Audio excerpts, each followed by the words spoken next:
Welcome, ladies and gentlemen, to tonight's edition of the La Liga Madness Week 3. Mug Maniacs versus the Obelisk of Obsidian. It's myself, Baratel, joined by Ed Sheeran himself. How are you doing today, Hello. sir? I'm doing fantastic. How about you? I'm doing phenomenal, and as most people know, this is a pre-recorded draft. We already obviously have the results of said draft. Any hmm weirdness that you immediately get struck out with? Maybe a creepy scarecrow, perhaps? yeah, I mean, Scarecrow and Yumi is always a pretty scary combo. Obviously, Fiddlesticks has pretty crazy AP scaling on a Volt, and Yumi can just multiply that.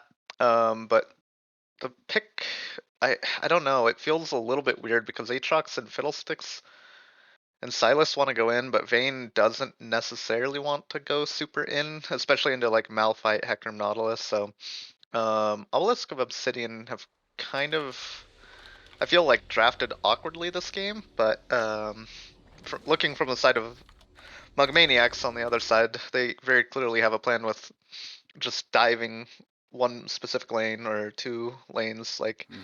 Hecarim, Malphite, Nautilus, Vex, and then Draven can even follow up with his ult safely. So um, both teams going for dive heavy comps, but I think the Vayne is actually more of a standout to me than the Fiddlesticks. Interesting. Yeah, I mean, I can also see obviously stark differences. We see a bit of the favoritism towards the stronger picks within the meta right now, the Hecarim, the Aatrox. I guess more so than anything, it's nice to see that there are some players that are trying to individually find their strengths within in drafts hmm by picking champions individual not only to themselves but to their teams. I Yeah, mean, maybe this is something in scrims that have worked a lot for both Obelisk or the Mugs, and we'll see if it's going to lead to fruition within the series. yeah, yep. And with that, I think let's just go ahead and get started with this game since Yeah, we can see no draft already. spectator delay. Should be able to jump right into it once production, the lovely production, is able to get them here, and bada bing, bada Oh, boom, we smooth. are here. It's me, guys. I'm Pan. Yeah, so let's take a look at the runes and summoner spells. Just Call it a first off. strike. Yeah, there's nothing too crazy, nothing too out of the ordinary for either team here. Maybe the first strike was a little weird for Silas because I don't think he'll actually get many opportunities to take big trades with it. Um, with Vex obviously having the fear mechanic, which can just turn Silas away, and then he loses that quarter-second window to actually make first strike happen. Right. Um, but other than that, I think everything else here is pretty standard. Main G got a call out having, oh, and Korai Hysteria having Flash on D is pretty cringe. Would you agree? Uh, I mean, I don't have an opinion because my flash is on an entirely different hotkey that's probably That's fair. And actually, nice shield. yeah, very nice. Sorry, we were talking too much about Flash key, but a little bit of an invade happening there. Yeah, Vayne Flash. two invades back to back. I guess maybe the forward aggression Obelisk thought that they were safe to say they weren't going to try again, and then the later invade ended up getting some crucial summoners off the vein. Already going to have a tough early game. Now even more so much now. Yeah, and honestly, it's I was gonna say it's probably pretty bad for Vayne because she missed Flash, but at the same time, Nautilus did Ignite and Draven did Flash as well, so Mm-hmm. while it is probably worst for Vayne out of all this, either either team can call their jungler and potentially look to make a play happen, so um, neither of these AD carries are very safe at the moment. The top lane is just going to be two Doran shield wearers just trying to beat the clamp. My favorite. Nice hook going wide by Pat Clark. He sticks to the enchanters for now, but the pressure is still mounting, and we'll see if whether or not. I mean, there's always that Yumi value of hook champions. If you score on one, you generally score on two for one hook. So, Yeah. Um, Another thing okay, I'd nice like to point tumble. out is Hecarim actually started on his blue here, and he's just going blue to Raptors to red buff here, so Fiddlesticks is going to be caught off by that. The Hecarim obviously getting away with at least the red and the Raptors here, probably just going to walk out. And that's actually going to give him a huge advantage here, unless, I mean, I don't think he actually can even walk to the red buff of Hecarim before Nice trade in the he gets top, there. and Milky Jug's getting flashed up, but the auto does not connect. Master L. Very close to capitalizing on that forward aggression from Malphite. Sends them to an early base, and with 75% health, they'll stay up in the top lane. Yeah, but with both of them blowing flash and ignite being blown, I think it's actually an advantage to Malphite because he was able to survive there. I'm not sure about the scoreboard because it's currently a little broken, but I do think that this is going to mean a pretty big farm lead coming out from Aatrox early. Yep. And so we're just seeing you know, the early game champions are getting early game leads here. Nothing too nothing too out of the ordinary at this point. With neither the invade nor the fight top lane getting any kills, so probably just gonna play pretty standard. Hyper aggressive. He's gonna get rooted up by the Nautilus passive, and unfortunately, Pat Clark takes the kill. He's the carry here. Donnie probably wanted that first blood. I don't think a situation in which he wouldn't be able to be gifted that, but I understand trying to get yourself the first blood off the board. Yeah. Secure here from the Mugs. I mean, Pat Clark's just a Giga Chad. I can't blame him. He really is the carry, honestly. Let's be Let's be honest with ourselves. I mean, if it's a fight between Draven and Nautilus damage mid-game, I don't... You know, you might even give it to Nautilus at points. That full combo is devastating. Yeah. Okay. Mountain Axe is going to get some chip damage onto the Bane, although it will be quickly mitigated.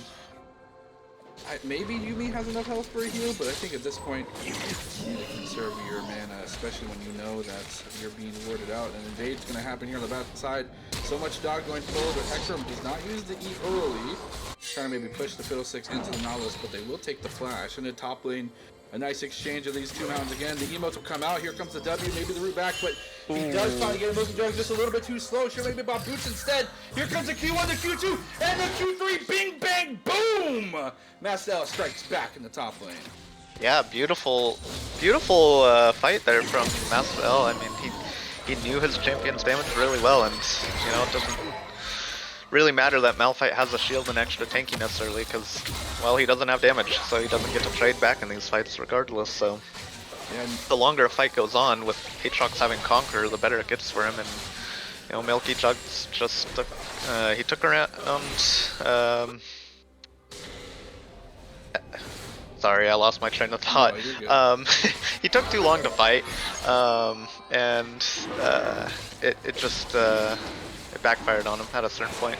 And the Aatrox W kind of deceptive in that almost trapezoidal figure it represents. People want to run straight away from the Aatrox for fear the sweet spot's hitting, but of course, as we know, it's thinner than it is long. And you trying to run that out, as we clearly saw, was able to afford the pullback.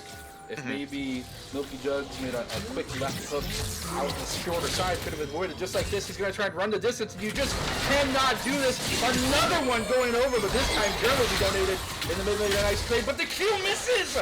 Logic was able to go behind the little small Vex and was able to dodge the Q follow-up, and a huge misplay from Donnie.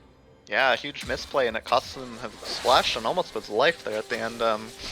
His team did pick up the drag in the meantime as a result of Draven just having a dominant laning phase here against Vayne and Yuumi, but yeah, that's quite costly for Donnie, especially with Fiddlesticks about to hit 6 here. I think I'll be looking for Germ BM to see if he can punish. Well done there. Popped in the top lane just for the movement speed. Gonna try and get some lifesteal outside from the tower range. Smart choice to turn tail to fight there.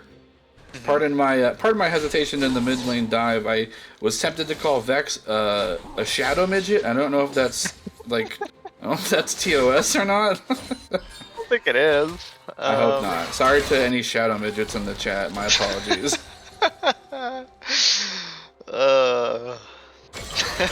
Down with the shadow midgets. Down with the gnomes. Shadow midgets rise up. Okay, some experience. Germ doing the double camp pull. Getting himself close to the CS, but so much dog still keeping himself that lead up, although has not had as much of an impact here in the early game, despite Fiddlesticks being that level 6 power spike champion, that ultimate, the Crow Storm, just so influential, not only for offering unique gank pass, but able to turn a fight in their favor quickly. And a 2v1 in the top lane quickly goes the way of Master Al, getting a huge chunk of Pat Clark's health down, but they are not going to be denied escorting the wave into this tower, and they made the swap at 7 minutes. We all know what that means. They're getting prepped for that Rift Herald for their team. Yeah, and honestly, it's a pretty early lane swap happening here from Maniacs, but I think it works for them. Malphite's now at a point where he can't really lane against the Aatrox without taking long trades. He's not a very mobile character, and Aatrox has multiple knockups and a pull, which makes it really hard for him to do anything. So he gets the almost guaranteed have a better fight because he has Conquer as well, as opposed to the Grasp from Malphite, which he would only maybe want to proc once in these fights, if at all. And it's just a good way of shutting down the Aatrox, because Vayne and Yuumi can also look for the Malphite, I guess, but they also don't have great vision at the moment, so it's a risk for them that they perhaps don't realize or don't want to take, because I mean, you don't want your Vayne falling behind against a Draven. Right. I don't think there's, obviously this is kind of a ship that's already sailed, 73 CS to 56. It's interesting what happened after the lane swap. Obviously, you put as many members as you can topside to guarantee the Rift Herald, but immediately after that, Donnie lost 1v1 against Logic. Therefore, just losing complete mid-prio. Yuumi was bouncing between mid and top for, I think, 35 to 40 seconds flat. And now, Malphite versus Vayne, I mean, talk about a harder matchup. Reducing the ability to get those quick attack speed autos off despite True Silver Bolts doing true damage. I think, honestly, within the confines of the full combo, Milky Jug's can actually chip away and maybe even beat Vayne in a 1v1. Yeah. And Yuumi's actually been following the Fiddlesticks around, which is, I actually do like seeing that. In the mid lane, not going to result in anything. Nice trade each. Donnie will barely lose out health-wise on that trade, but Logic does have that supreme ability to just Kingslayer next combat and get himself closer to full health, and Donnie, unfortunately, does not have a way to sustain themselves. Yeah, not yet anyways. I mean, actually, I've seen... Engage. Pat Clark with the Dem Charge. Here comes the hook, and the Vex holds the combo, but the close score is here! Caw-caw-caw-caw! We'll get one on the return, and actually a nice trade. Strum's not done yet. Does have the red buff, but did not want to go with the follow-up of the Fear. Gets hooked almost. I think it touched his tuchus there, but was able to walk away. Yeah, nice double kill. Landing onto Fiddlesticks is exactly what you want here for Obelisk of Obsidian. I assume that Yuumi will finish up Moonstone, or maybe even Imperial Mandate, and just pair it with Staff of Flowing Water, and then look to sit on the Fiddlesticks now, because, I mean, he was already a carry potential for Obelisk of Obsidian before, but now, with him being 2-0, he can really look to do quite a bit of damage. I'm not quite sure if one of those was a shutdown as well, but he did get at least 600 gold from that. So Herald going over to Maniacs, and that's just a matter of tempo here. While Fiddle did get both of the kills, he had to reset, and Blue Side got back up on the map first, but they do go for Dragon in the meantime. Logic getting a little close here, but his team does manage to secure the Dragon, and now I ulted in. Milky Jugs tries to go with the unstoppable drag force. pit. Yeah, he's free to walk out. I guess it's just because of the sheer amount of pressure that his team was able to exert here in the mid lane. Should have been punished. That was almost an illegal maneuver, but bailed out from the team. Yeah, he got bailed out from his team, and oh man, that could have been. I don't know that anyone actually saw him ult in. I think they assumed they just blast cone, and he still had ult, so they didn't bother putting resources into it. Yeah, so they played very passively there for what they had. But you know, that's League sometimes. Sometimes the difference between a good play and a bad play is the amount of vision you have. And in that play, they just didn't have enough vision. Yeah. Not much going to happen now that both of the objectives are off the board. I'm looking to see if this Hecarim in the bot lane can actually make anything happen. But another fiddle of the Storm is here. A nice flash cleanse. We'll get him to safety for the moment, but here comes the final chapters. Will it root them up in time? Yes, the damage still coming through. Vayne, Silver Bolts, back to back to back. Germ B being forced to retreat, goes for the Drain Tank with the heal from the Yuumi, and he'll limp away! The scared Scarecrow is gonna scare everyone. Pat Clark gonna die as well. A triple kill going over to Vayne before 20 minutes. Yikes. Yeah, and I mean, okay. It's already okay. Logic. I think that was Logic using Vexel, right? Yeah, it was the Vexel from Logic. Yeah, Fiddlesticks getting fed is one thing. You can still itemize against him and hope to shut him down in teamfights with crowd control and just peeling away from his ults, but man, Vayne getting fed is a whole different beast in this game as well. Milky Jugs think he can take this. This is an Aatrox with World Ender, my friend. Your world has ended. Okay. Wow. I stand corrected. Caster Curse enabled, even though this is already recorded. Barely gets away, was able to, I guess, perfectly calculate when Ignite would end. That's why he ulted out, of course. Donnie will take the full brunt of the Petricite Blast, and here comes another one. Logic still has full mana, still has cooldowns. Kingslayer online. So much dog is going to be so much dead pretty soon here if he doesn't get out. And he will do so. He'll dodge the Q from Salus. Logic has some backup just in case things got hairy, but not necessary. A nice trade back for the Obelisk.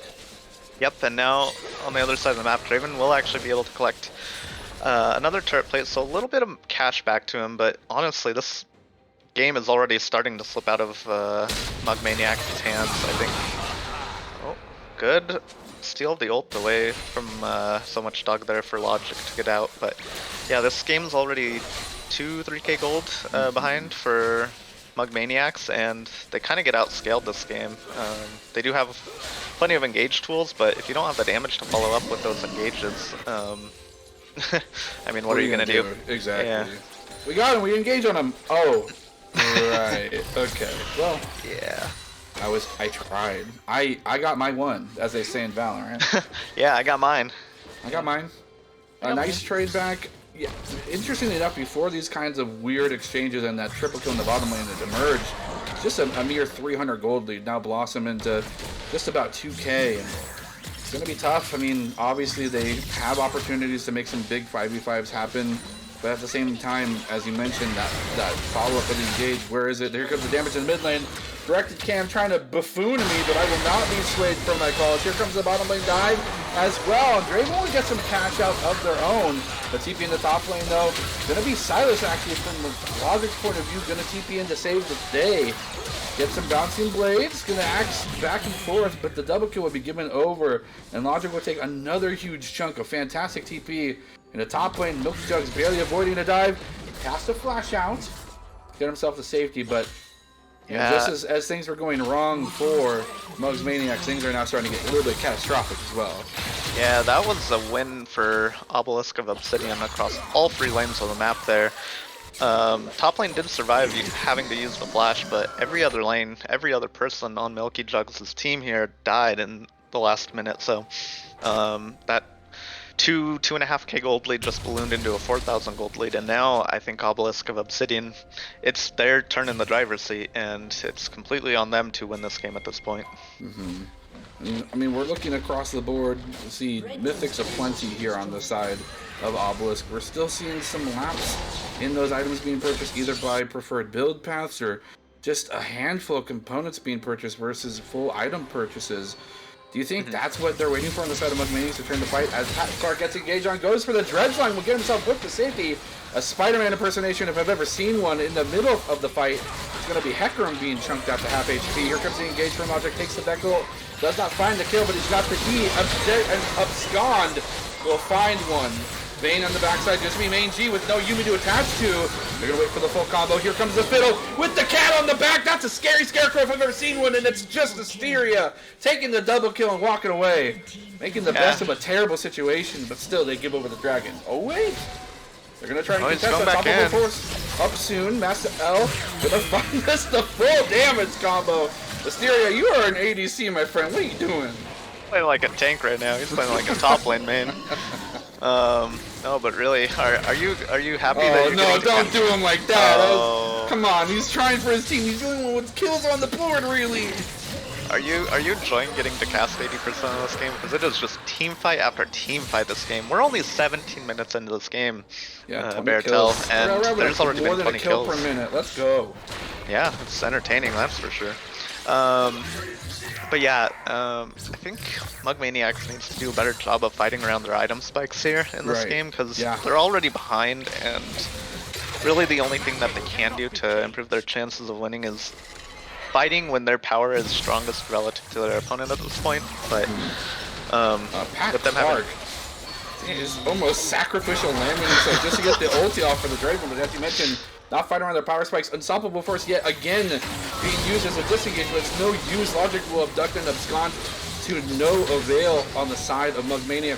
On the backside, though, this bottom lane team fight is going to go supremely as a shutdown chunk of change is going to be fed into the Draven's pockets. You know what, Beartail? I think I figured it out based on what just happened in that fight. I think Pat Clark's playing like he is a Draven, and I think the Draven is playing like he's an Obelisk in these fights. I think there's there's a spectator bug. We're watching the wrong champions in the wrong places.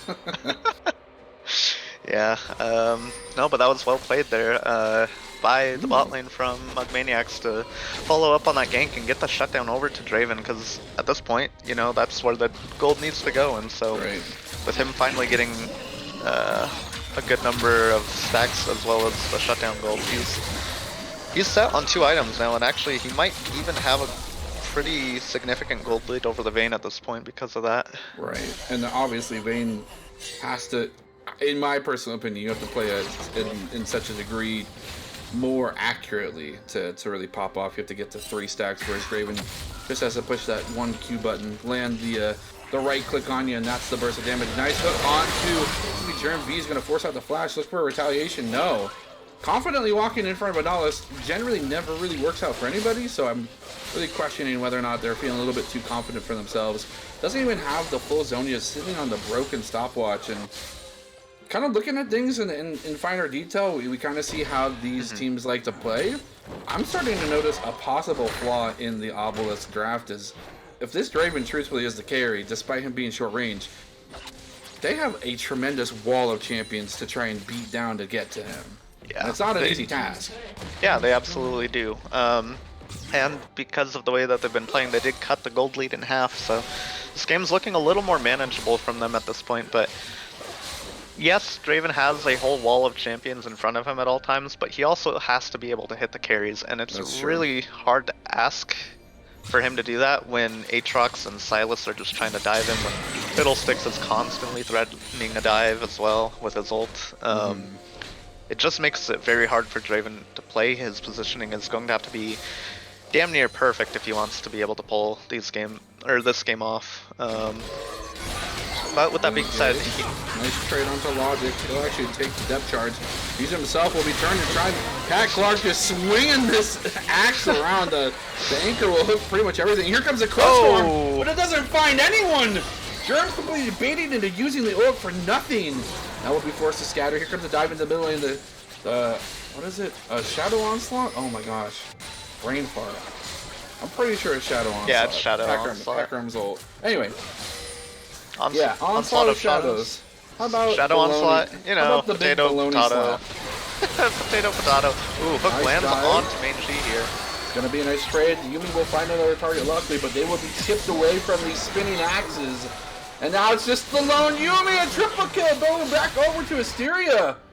Again, he's left alone, a TP, a nice flank one, but it might be a little bit too late. If Master can buy so much time, he takes out Donnie, but that would be all they can take, and now it's just Logic versus 3 to defend mid-tower. He's gonna go for it. The onslaught of Shadows will be used here, but to no avail. He'll be forced to Zonias, and Zonias against 3 members of an enemy team. Not looking like you're going to survive for very long. Baiting and hoping to God no Raptors in there. And the pentakill being over to the Draven. Well played the by meat shields here. Yeah, the meat shields are here. And well, why does the skin have claws? Anybody? One thing I always, I don't know. I was thinking that earlier. Bro. I was thinking that earlier, but I wasn't sure if it was worth even bringing up on cast. But now that you brought it up, I'm happy. It just looks ridiculous. We've got.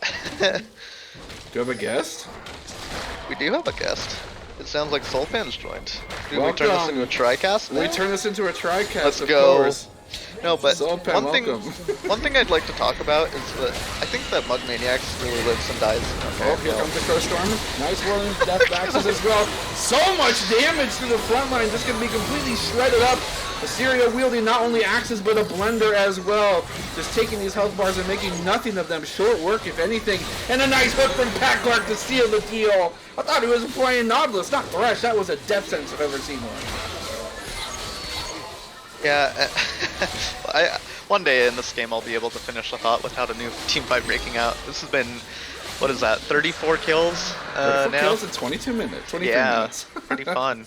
But no, this is one thing I always worry about with Mug Maniacs. Oh my goodness, a 6k gold lead in the bot lane. Yeesh. One of the things I always worry about with Mug Maniacs though is that I feel like the team sort of lives and dies through this area and his mental state, and he was kind of getting I mean, he was off to a good start early, but his team was falling pretty far behind. But now after getting a pentakill, man, that's a mood fixer right there. It's pretty hard to be tilted after getting a pentakill, but no, if there's anybody I trust on Mug Maniacs to carry a game when he has 12 kills, it's gonna be Asteria. Right. So on a Draven, no less, too. Yeah. Vayne's looking like she's got to get to that 3-4 item power spike, and Draven's already making quick work of any health bar that they've got in front of them. And, you know, a big part of that is probably due to the draft as well. You know, we do have Malphite not really having a huge lead to speak of, 0-3-0. Hasn't really contributed to the team, I guess, so maybe that'll be the final puzzle piece for this Exodia comp. But, you know, it's similar champions and similar draft choices like the Hecarim and the Nautilus, just throwing their bodies in front of Draven. I'm glad that you pointed out that he has 0 kill participation, because it means that Korai just got a pentakill before his Malphite even assisted with anything. Yeah. And well, that trend continues as we saw him farm Make topside. sure this is mentioned in the power rankings. Like, yeah, you did really good. No, dude, he's 0-3-0 on Malphite. Yeah, he's on a team that's winning right now with a 5k gold lead, but he is not the reason. Not part of it. Not at all. Nice, just quick Baron as worm grab. Gonna go to mid, trying to flex that out. Nice bot lane push as well, forcing some inevitable reaction. I think, honestly, Obelisk was contemplating who to send bottom while they snuck the Baron, and that kind of lack of indecision and, you know, that kind of 2 seconds behind that lag of rotational awareness. Nice hook attempt. We'll actually grab the wall. Interestingly enough, the hitbox on Nautilus's Q will forever confuse me. Yeah, well, it's because he actually has separate hitboxes for terrain, and champions and minions. His hitbox for terrain is smaller than the hitbox for champions, and that is separate from the lollipop popping effect, which happens with all skill shots in the game.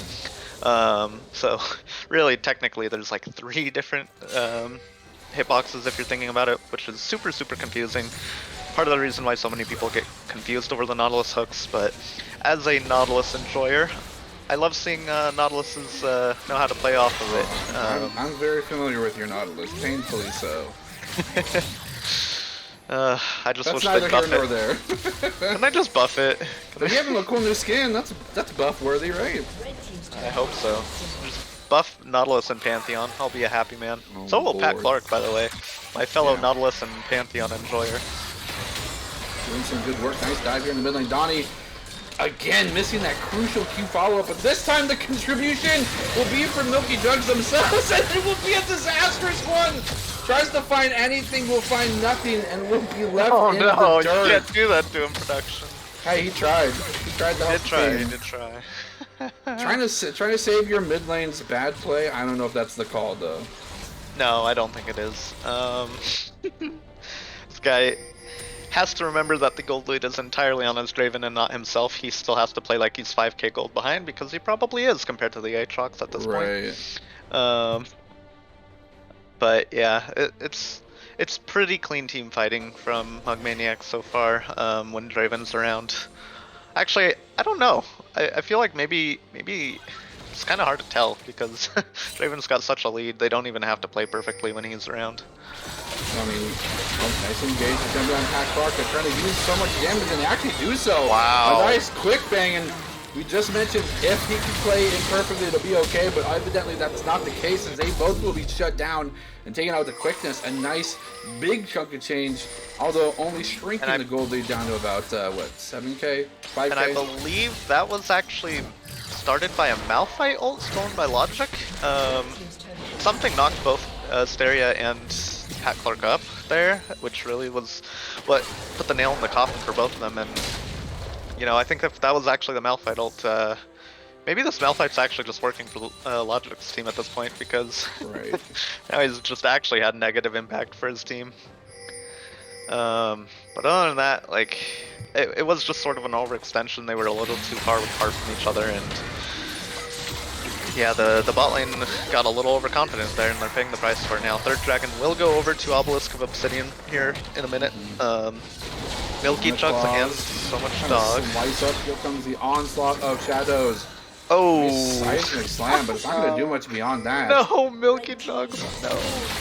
Now he'll be caught out, doesn't have the movement speed, hasn't queued in with the seismic shard to get that buff yet. Nice push back. Hecarim charge, but here comes the close storm on the backline. It'll be completely assimilated from the Donnie damage. He'll finally land the combo, finds another and third ultimate. Goes for the reset yet again. Will he find another opportunity to launch one out? No! And a fantastic fight, yes. We are able to see Asteria just go 1v1 mode on the Vayne, probably the least influential member right now for Obelisk, but ends up pushing them away from the fight, and they're able to afford their team access to the mid inhibitor. Yeah. And would you look at that? Milky Jugs actually got 4 assists. Holy. That is that's a champion then. You know what? To dive here. Another assist as well. 5 assists? That's the best top laner ever. He's not taking any kills actually. Hey, he better be top 1 in power rankings. But honestly, honestly, his team didn't take the Nexus until he got assists. So maybe that was what they actually needed. Maybe that was actually what they needed. A good comeback victory from Maniacs. I believe at one point they were like 5 kills to 16 or something like that. Yeah. But very well played by them to get the Draven ahead and just play through him. And we're going to move into the next draft, but I do want to mention specifically Fiddlesticks in the early game. Definitely a huge presence in the Rift, and we're able to afford a lot of really good ganks to come to fruition and pad the pockets of the Obelisk team. But come mid-late game, not really doing as much work. I wonder if it's just like build design or just planning, warding, whatever the case may be. Let's see if the second draft will result in anything different in terms of that jungler. Yeah, from Maniacs, I'm hoping to see a similar composition from them.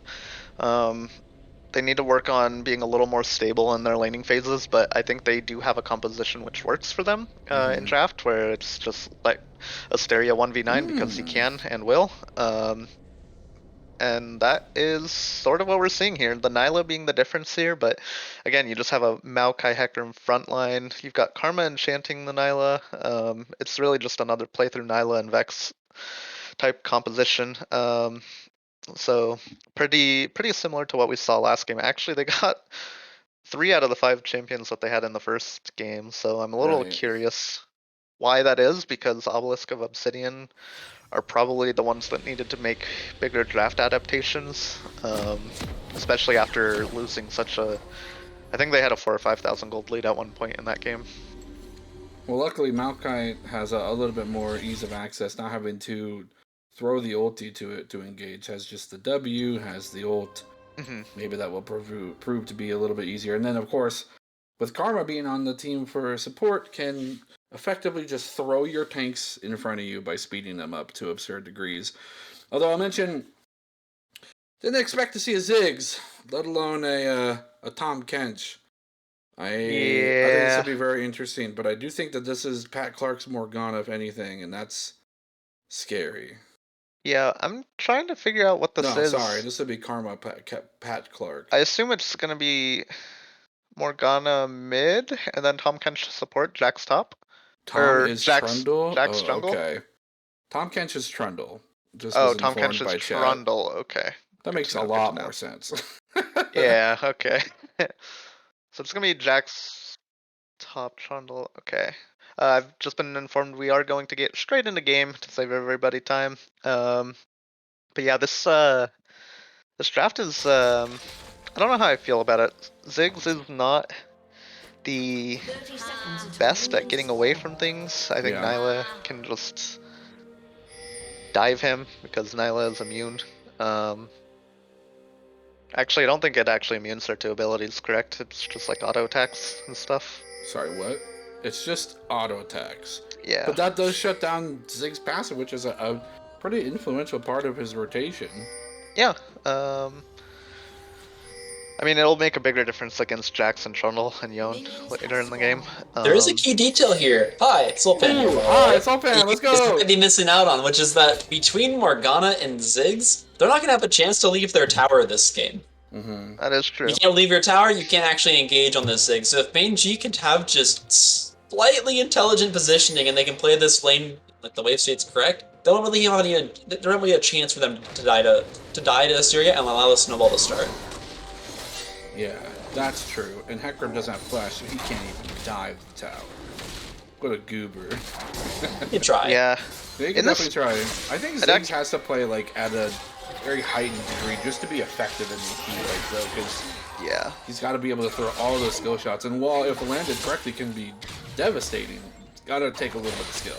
You know, my eyes are actually going to be on the top lane for this a game. Level 2 gank. We've only seen this a few times. Sulpan's favorite. We'll go for just straight the Pat Clark in the bottom. They've had enough with his hooks. Might just leave him to the wayside. Doesn't even give Germa an assist. Don't even give the gold over to the jungler. That, I think, is a crucial mistake. But at the end of the day, get the first blood in the hands of the Morgana, which I guess for the first early levels will be a little bit more impactful than the Ziggs will be until items come online. I mean, this is not bad. Even though Trundle doesn't get anything, even though Kill doesn't go to Ziggs, it's still forcing Assyria to just play so far back now. They can run off a little bit of farms, run off a little bit of EXP possibly, while they wait for Karma to get back to this lane. And now this is just a lane that you can't even play aggressive in. Supports determine so much about lanes, about when you can play aggressive, and that's just not available for Pat Clark anymore. Counter-strike in the top lane, gonna try and smack the tree with a bit of the stick, if you will, but this time will be swept away from that Rainbow Smash. Nice trade in the top lane. And this top lane trade is sort of something I was trying to highlight before this level 2 gank happened, but this should be a very, very good lane for Jax. Trundle and Jax, I believe, always win the 2v2 against Maokai and Hecarim. Here comes this 2v1 instead. This time he doesn't have the counter-strike. He finally gets it off cooldown as the twisting advance lands. A nice flash. After the stun will go through. Logic's already rotated into the top lane. Ignite will be popped here onto So Much Dog, but he is a fast horse and he will walk away. But keep Jax alive. I think that might be worth it. Jax blowing both sums there. I don't know. They don't get anything out of his Ignite, and now that's just going to cripple his ability to do much in this laning phase for the next few minutes. And really, the laning phase is what's going to be most difficult for Maokai anyways. So, well, other than maybe super late game if Jax just becomes a menace, but. Yeah, like I was saying, the 2v2 for Jax and Trundle should always be good, so this laning phase is actually pretty hard for Maokai. And even though Ignite's blown, you see it there, like he's just taking positive trades and there's really not much that Maokai can do about it at all. Goes for another trade. Actually might have a kill here. Oh, forcing the flash out of Milky Jugs means that he gets to answer with a teleport though, and that will give him the opportunity to get a quick buy, come back to lane a lot quicker, forcing Jax just to have to base and walk back. Nice trade in the bottom lane. Pat Clark has the full mana bar, and this is, I think, my favorite part about playing Karma in general is you're able to, with the shield and Q combo, really get aggressive and try to chip away at both the support and enemy ADC, in this instance, the APC. So Much Dog in the bottom lane will be seen by a ward. And I do want to throw a question to Sulpan, possibly out of the three of us, probably the resident Trundle. Where's the argument between the lethal tempo and the PTA? Don't forget Conquer in there as well. Conk as well, yeah. So really all three. PTA can be good if you want to peel, I think. If you want to help get image onto the one priority target, that can be really good for Trundle if he's kiting back with his team. Lethal tempo is much more aggressive. If you think that you're gonna be like running at the enemy team and beating people up all the time and dueling, I think it's better. Conquer is good into like triple. Oh, we actually have a fight in the bot lane though, and that's just a full-on kill. the full-on kill. You let Karma walk up with a, not even the Mantra W, just regular old W, and gets the root down, and that will be a free kill. I don't know if Black Shield was available. I can only assume not, as that root did come through, and a free kill going over now to Nyla getting Asteria back in the game. But actually, if I'm more interesting about the junglers here, is JermBM's pathing through this game has been really, really intelligent. So, off of level 2ing towards bot lane, he knows Hecarim started topside off of how Evolutions worked out. He just put paths straight to the blue side, took blue Grom, and went back to his own jungle. He's been a camp up this entire time, and now he's ganking top lane. Waiting for something to come through. No dodges available. The pillar will be used to deny the escape, and Master L will be afforded a kill because of that proper pathing. Now they'll be able to chip away top lane as well. Dragon will be, as the trade goes, and it's an Ocean Drake moving into, I can't see what the second one's going to be, but I think it's going to be Mountain, if I'm not mistaken. Just finalizing the point here, Trundle level 2 ganked, and is 18 CS up on a Hecarim. Trundle should never be a CS up on a Hecarim, let alone after a level 2 gank, so absolutely out-pathing throughout this game. So much Dog needs to get these camps, needs to hit some higher levels. Hecarim is a champ that is, when they're not farming, they're just falling behind. Right. Fair trade here in the mid lane. Yone super fun to lane against because he can traverse half the lane. But he'll get a nice, considerable amount of damage onto Donnie, forcing a little bit of respect. Donnie now has the ulti though, and I mean, seeing a bit of the performance, I'd say the majority of last game, those ulti follow-ups with their own kit were leaving something to be desired. So hopefully they've tightened that up in between the first game and now. Yeah, and honestly, I'd like to talk about the bot lane for a little bit. After getting the first blood, Morgana's kind of pretty heavily misplayed how she's playing. You see her playing back behind the Ziggs. That really should not be happening in this lane because Morgana Q is such a threatening ability. If she lands that thing, Ziggs can just combo and take half or more of somebody's health bar, and it's not a trade that either Nyla or Karma want at this point in the game. So I'm really unimpressed by the way that he's been positioning in this lane, and it's hurting his Ziggs here. As you can see him actually falling behind in farm even after getting that first blood and getting the wave shoved in. Yeah, you got a shot at Donnie's legs there in that trade. I believe dodging 3 out of 3 Qs on the Vex. No ability options available, no CC burn, but still able to just completely juke logic there in mid. Still has Flash, has Ignite. You're not to base just because they do not have the Lost Chapter yet to keep that mana bar nice and full. We'll be able to afford, so I think now, yep, there's that cash in there. We'll be going up against just the Berserker Greaves unless Logic can find an early base. Black Shield will be using to deter the root here from the Karma, and here's a nice trade. Here comes the Hecarim, almost attempted a dive. With the Onslaught of Shadows, I think it might have been worth considering. Have the rest of the summoners to follow up with from your ADC and your support, but at the same time, diving Morgana Ziggs, not the best combo. Here comes the ultimate from the Nyla. We'll take out one. They just don't have the damage, and the exhaust will come through. Onslaught of Shadows will take one as well. And inevitably, it's just a play. It just took a little bit longer to play out. In the top lane, though, Master L, Milky Jugs fighting 1v1. Master L taking a big lead in that trade. Just because of just sheer damage, and it's Jax. I mean, let's be honest. The Ignite being popped, though, will not secure the kill. It's not quite devastating enough. Needed about one more auto. But Milky Jug staying in lane. Gonna go for the twisting advance on her tower, but it's just not timed correctly. The counter-strike stunning him into place, and albeit Jerma B was still here to back things up, they'll get not only Jax to stay alive, but they'll cash in this crash right now. Yeah, and that was such a good flash from Master L there to actually get out of the turret range just barely before it can target him again. He would have died to the tower shot there if it actually had gone off, so playing that pretty precisely and getting himself the solo kill there is setting him up to be able to carry this game, which is exactly what his team needs because the bot lane's now falling quite behind. Logic going full bore onto the Hecarim. The Ignite will be ticking down, but it's not quite enough. The Ziggs almost tried to secure it as well, but I do believe it was dodged.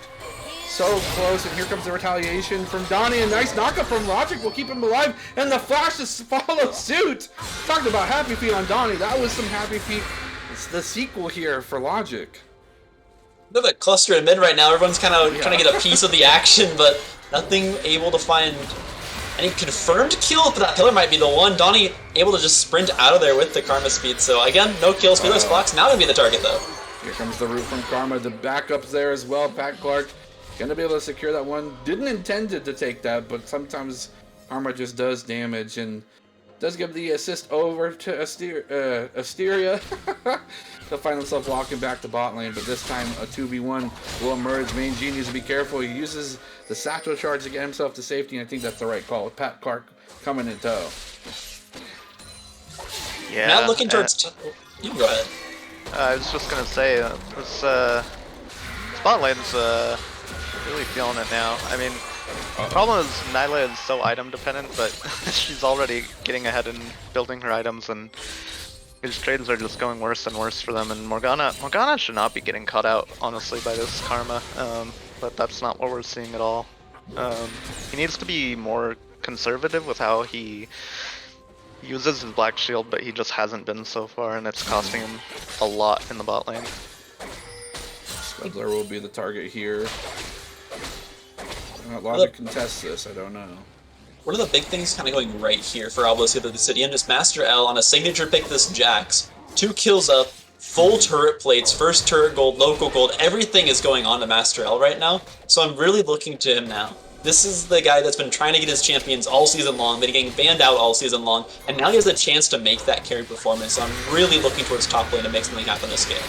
I don't know, I heard he could play Scion, gets but I launched into the Ziggs. Does not get the secure though because of the black shield. Nice return damage. The stun combo from Fearless Fox just walks up and down smashes Pat Clark into the ground. It's a bit of an unfortunate one. Who did Trundle ult there? I saw he ulted, but I don't know. where was he? He was on the other side of the screen. How did he ult anybody? That was weird. The will be popped. Donnie going for the ulti. We'll follow up. Here comes the team to back things up a little bit. Logic over the wall though. Gonna find nice knocks up to keep things away from the Dragon Pit. It's quickly turned into a 2v3 as a double kill will be put over into the pockets of so much dog to engage from Mysteria. It's gonna be a 1v2. They're just gonna focus you. Again, you're melee moding at ADC on the backside though. Unfortunately for the life of Logic, he will be taken down in his own 1v2.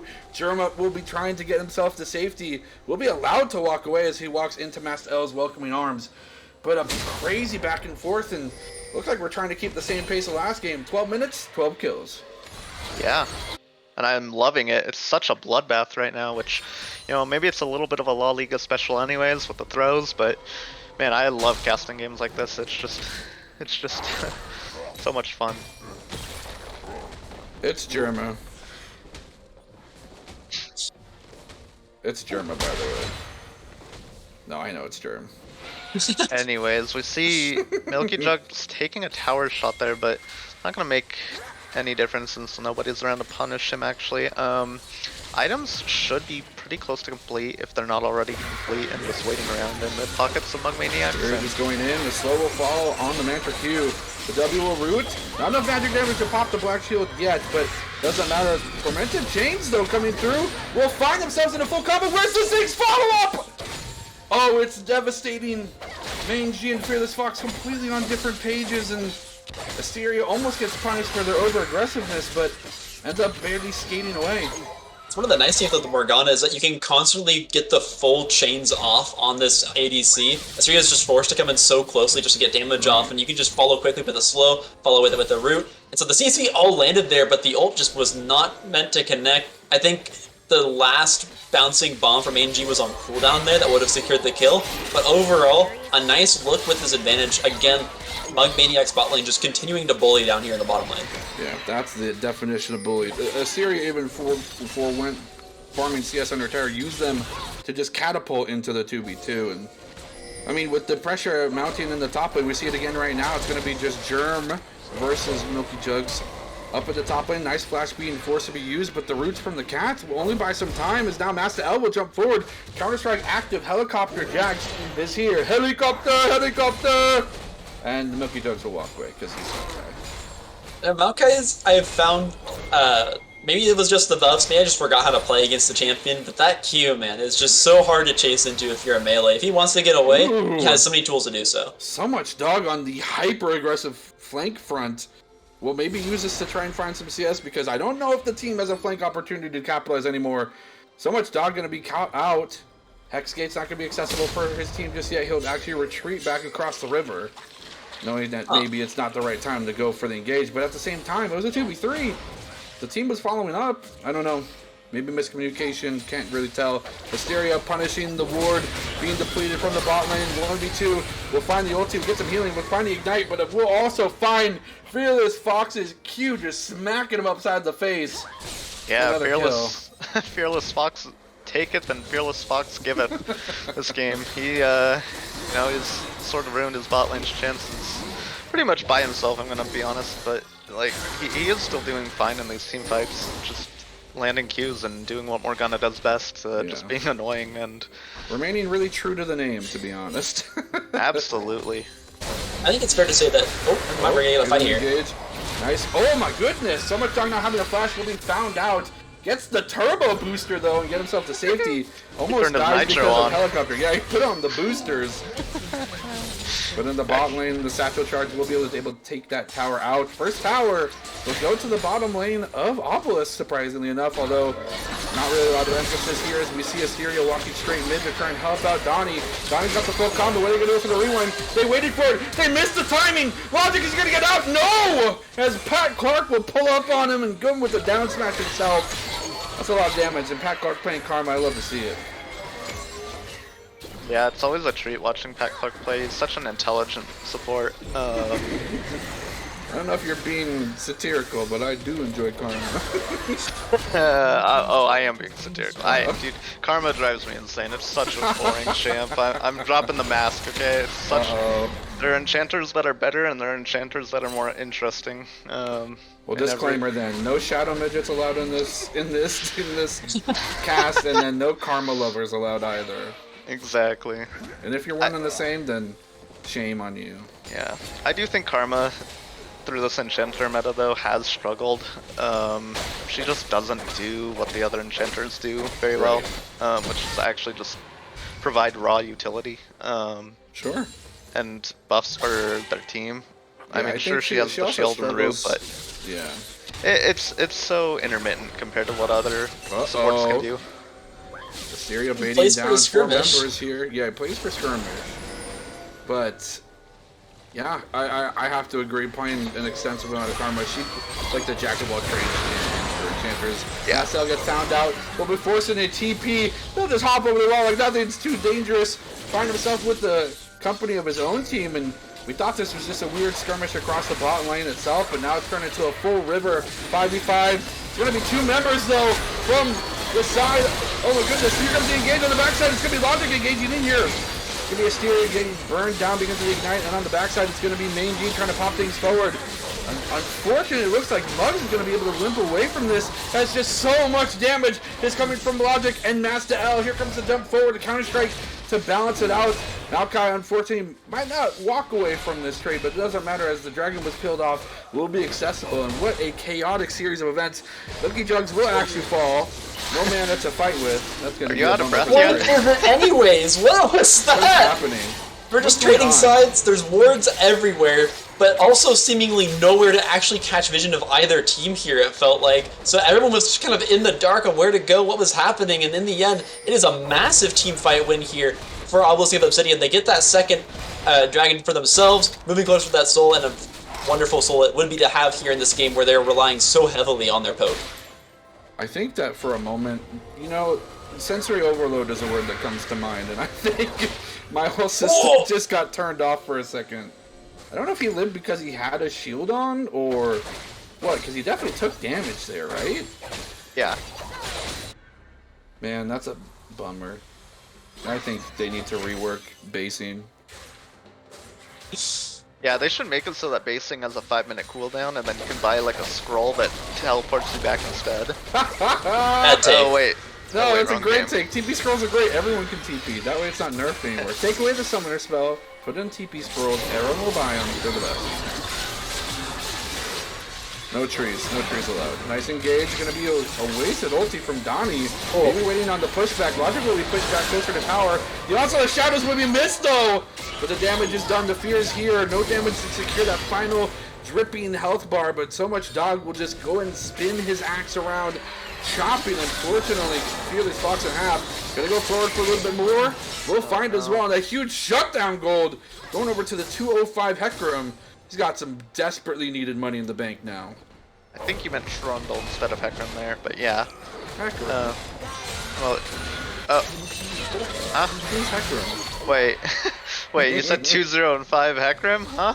No, I think I said Trundle. Did Wait. you? Okay, there's been so much going on this game, I'm losing track of what's even being said. No, no, It's no. just the build-up getting stolen too. I did say 205 Trundle, but I meant to talk I don't know, about somebody Heckram. get us the instant replay.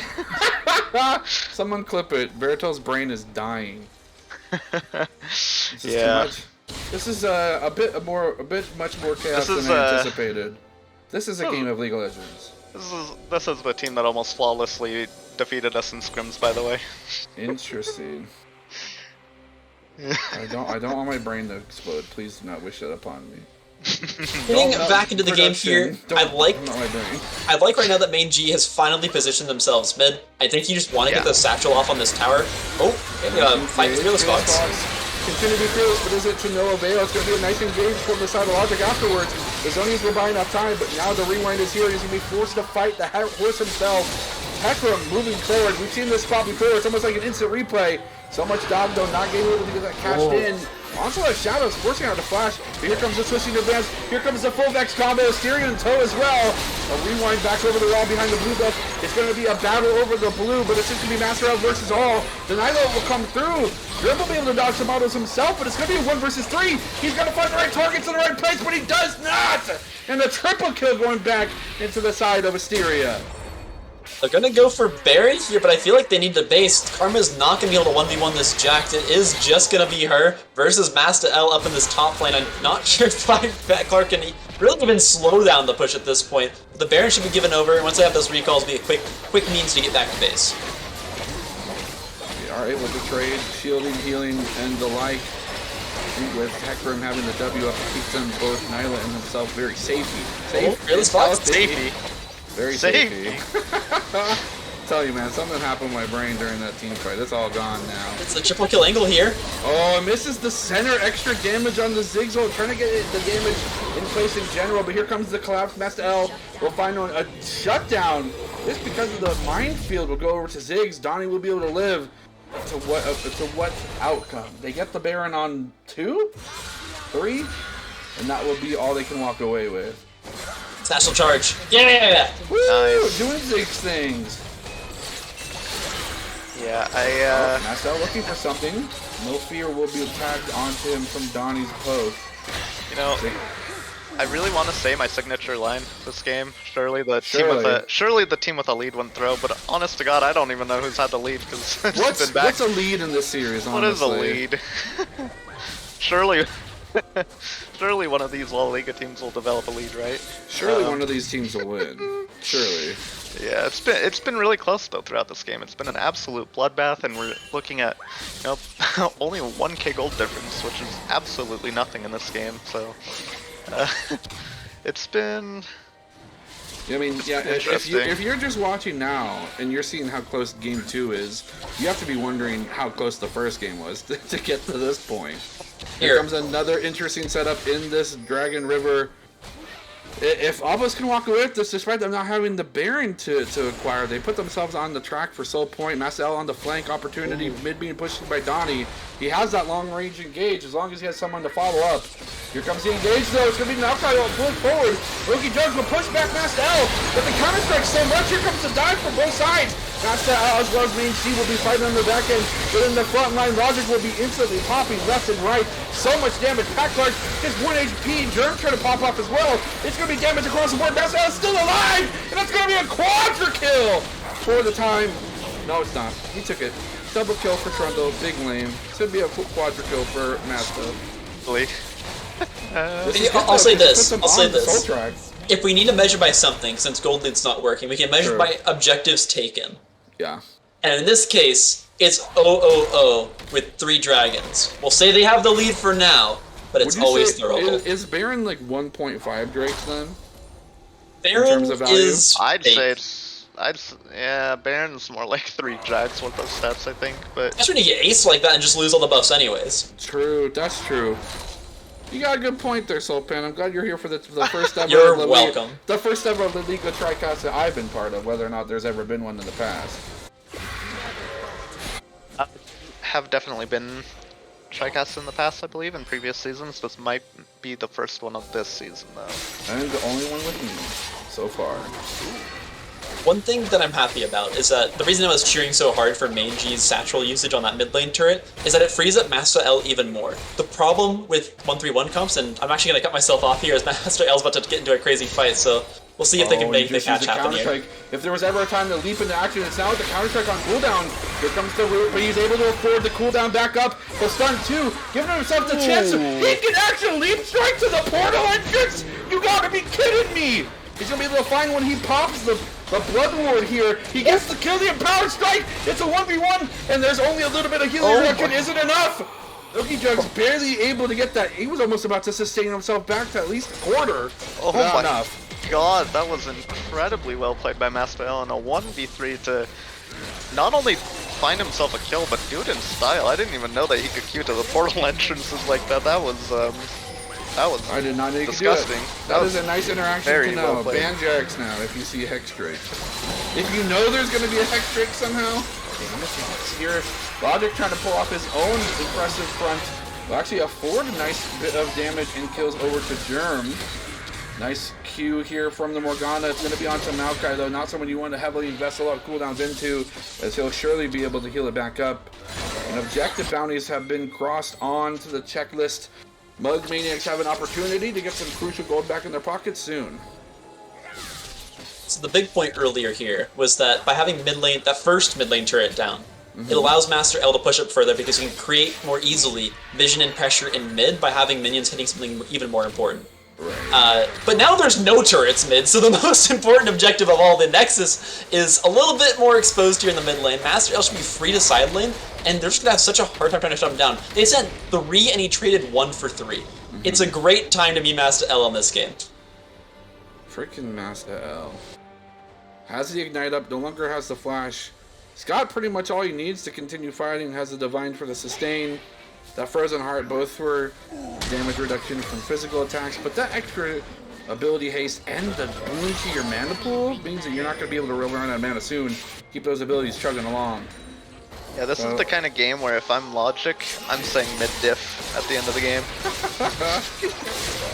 Nice and engaged. It's going to be Logic fighting. You speak of mid-diff, he's going to be able to 1v1. He'll be falling and calling the reinforcements. Germa B pulling out the pillar. Only stopped Maokai for a moment, but he turns back in! Oh my god, I thought Milky Jugs had that for a moment, but it was very close, but then you mentioned, of course, Blood Ward, and yay. Fringe bow, we call it. Fringe bow, yeah, Fringe sorry. bow. Yeah, you can build this on any champion. Come on, you're being a weenie hut general. Where's the Gale Force? And Gale Force only into the enemy team. Or So, be an idiot and We call that best one a play Proton like Plat player. No, wait, that sounds really... I was about to say, that's Frozen Fist. I will say, Apparently right now I'm we have... censored by production. You're for being that one. censored? This is America. Yeah, freedom of speech. I can. Masal just being left to his own devices, just having his way with the bottom lane. Donnie gonna be forced to try and get himself to safety. Does have the ability to poke. I don't know if getting in range of Jax is the right call. Masal's gonna have cooldowns back up after the zone is available. There goes the Ignite, there goes the fight. And the Fearless Fox goes in to stop any ports. Stop the ports, get the gates. It's a Trick 2G in the bottom lane, and here towards the Baron area, it's going to be a fight of extra proportion. So much dog, though, will be popping off. Germ, able to sustain himself. Only for a little bit. The Lethal Temple getting himself full safety. It's A your triple front. kill. He has the W. No. Goes for the knockback, but he goes into the mines. Oh, it's just devastating. I was That's just the about other one, to- a 1v2! We'll take out one, we'll get the second one. Here comes the counter-strike to the leap as well. Bing, bang, boom, slap, got the minions, got the flash, but the minion damage is too much. The minions are here, and a shutdown's going over to Milky Jug. you know, Skates, the hex gets taken. What is happening in this game, bro? this is, we're putting the LPL to shame, okay? I'm seeing Master Flash in the chat, and I can't agree more. Anybody that says La Liga isn't filled with mechanically talented teams is just wrong, okay? Even when you're ahead, you're possibly behind. Someone's gonna outplay somehow. Yeah. Sorry to admit, but at the end of the day, you still have fingers, and those can mess up. You know, I was about to... Yeah, and I was about to say, like, even though that was technically still positive for blue side in the end, that was almost a throw from them. Soul? Logic. Ziggs almost Are managed they able to secure this? Onslaught to just to slide in and smite! Alright, I think we found the #1 jungle for power rankings. I'm sorry. Sorry, Sultan. You know what? Fair enough. That was a swaggy move. It was the dedication they needed. I mean, you give away soul here, too. the game's just over. You don't get any more. Like, who's gonna fight Master L once he has what 18 plus attack speed and ability haste off of just dragons and alone also, plus the and soul? AoE slow. Yeah, good luck. You know, I was joking about it game 1, but you know, after game 2, Jared, you might actually need to make sure your throat is fine because you've been casting 90% of this game and it's been, what is There's that? a lot of action. 54 kills in 30 minutes at this point. 5 dragons taken, a Baron now. Wait, what was the kill total for last game? Oh, we've already surpassed 100 kills in the series. Yes, we have. Which is insane. That's actually ludicrous. I mean, maybe not for La Liga, but for any general competitive thing in nature, in my opinion. But I mean, when it comes to feast or famine, we saw that Master felt comfortable on the champion, and we see why. He's able to get himself a lead, continue that lead, and not only that, but able to exert it on the map. That's always something of critique that you sometimes see, especially from split push or carry top laners specifically. You get all these resources, you get a lead, and then it's squandered because you can't make the decisive call to say, I'm going to split push a team, or I'm going to continue to team fight. You know, you have to make that call and make it instinctively every time, and Mastel caught us yet, I think, right again, having Ziggs a powerful pushing force in the top lane, and Mastel now here alone. Donnie, this is not a flank opportunity for you, except your whole team's here, so it's going to be a 4v1. You're buying so much time for top lane, though! Mastel's going to be able to fight one, take Asteria down to half HP. Meanwhile, in base, ... And Burn and Milky Jugs should go down here, and a flash bite to secure it. Back to the 4 versus 4. They have a lot of disengaged schools, but that's a full onslaught. That's a full onslaught. There's a lot of other resources. Donnie will ult in. The chains will be popped up, and Donnie's still tied up by them. Here comes the root to follow suit. Mastel's just going to pepper him from the distance. The mortar is equipped and locked and loaded, ready to blast. These minions are here, Baron empowered as well. They just need to escort themselves safely. Nice root! He criticized Fearless Fox for needing to land these in the beginning of the game. He's landing them crucially in the end of the game. Logic's gonna dive forward into 1v2. He'll find it. He'll rewind. It's gonna be a 1v1. Logic versus Asteria, the true enemy top battle. And it will be Asteria that will be the anime protagonist. Oh my god. Insanely close fight. Insane. Able to keep the base alive. I mean, with that middle inhibitor. No, I won't go there. Surely. Surely.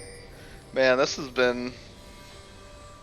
You know, if you're either team here, regardless of who wins, how do you adapt in draft next game? Yeah.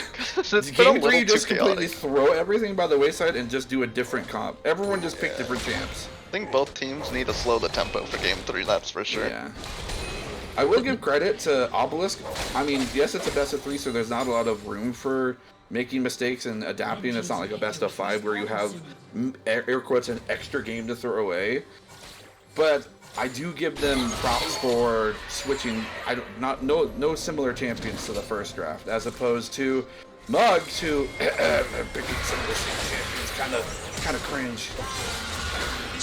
Yeah, the problem is with the Mastel has champions. his champions. He's gonna be able to get rooted up and pulled into the center of Asteria.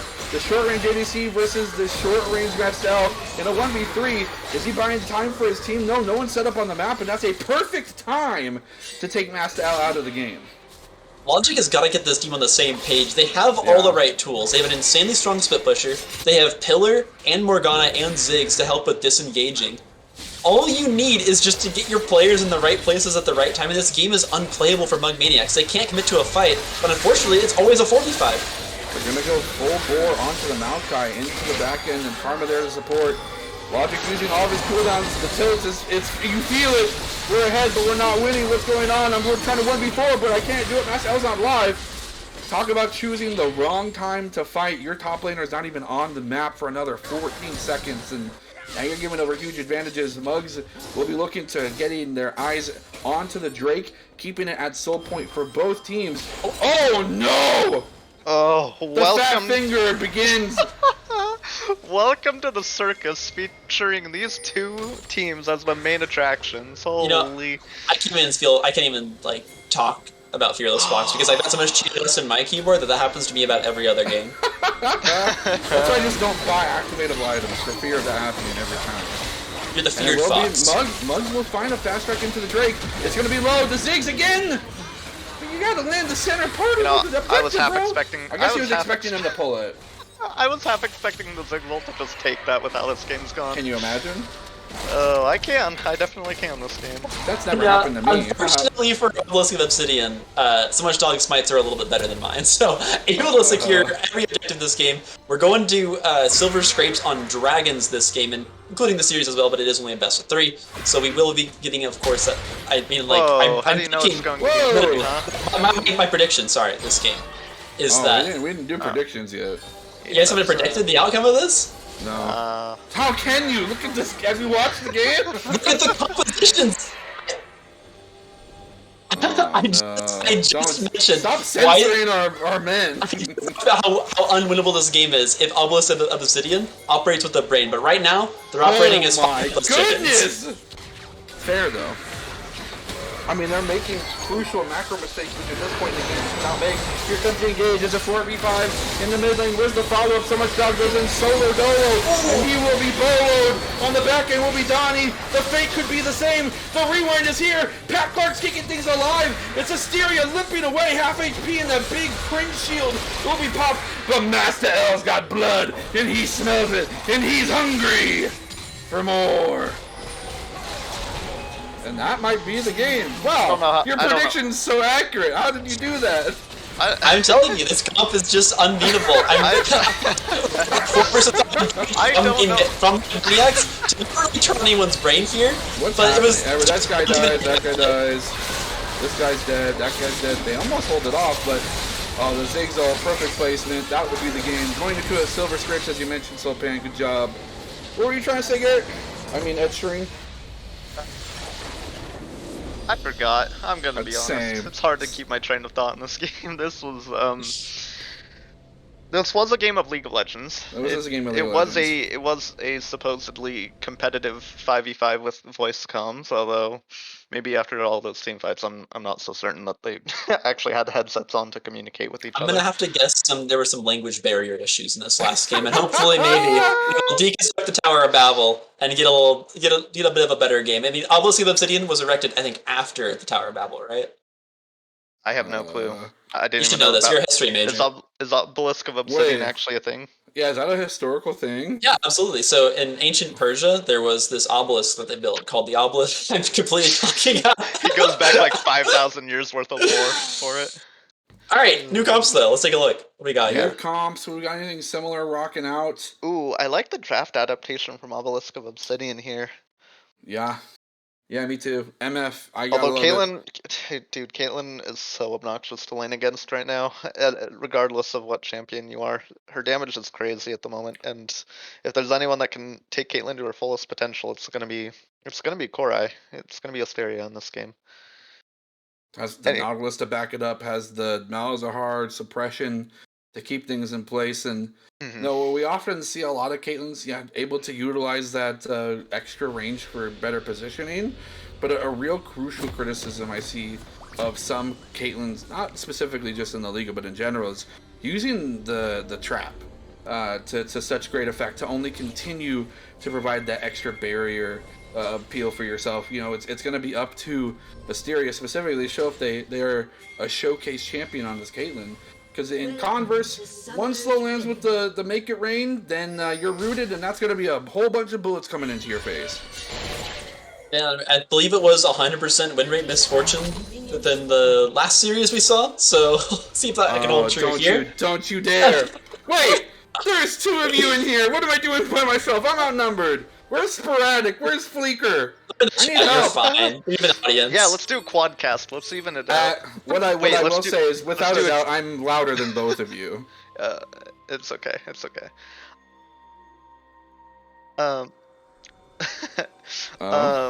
Ed Soap. Oh god, that's actually I good. like that. Thank you, production. Yeah, Monsters Incorporated TSM Ed Soulpan will be color commentating this game.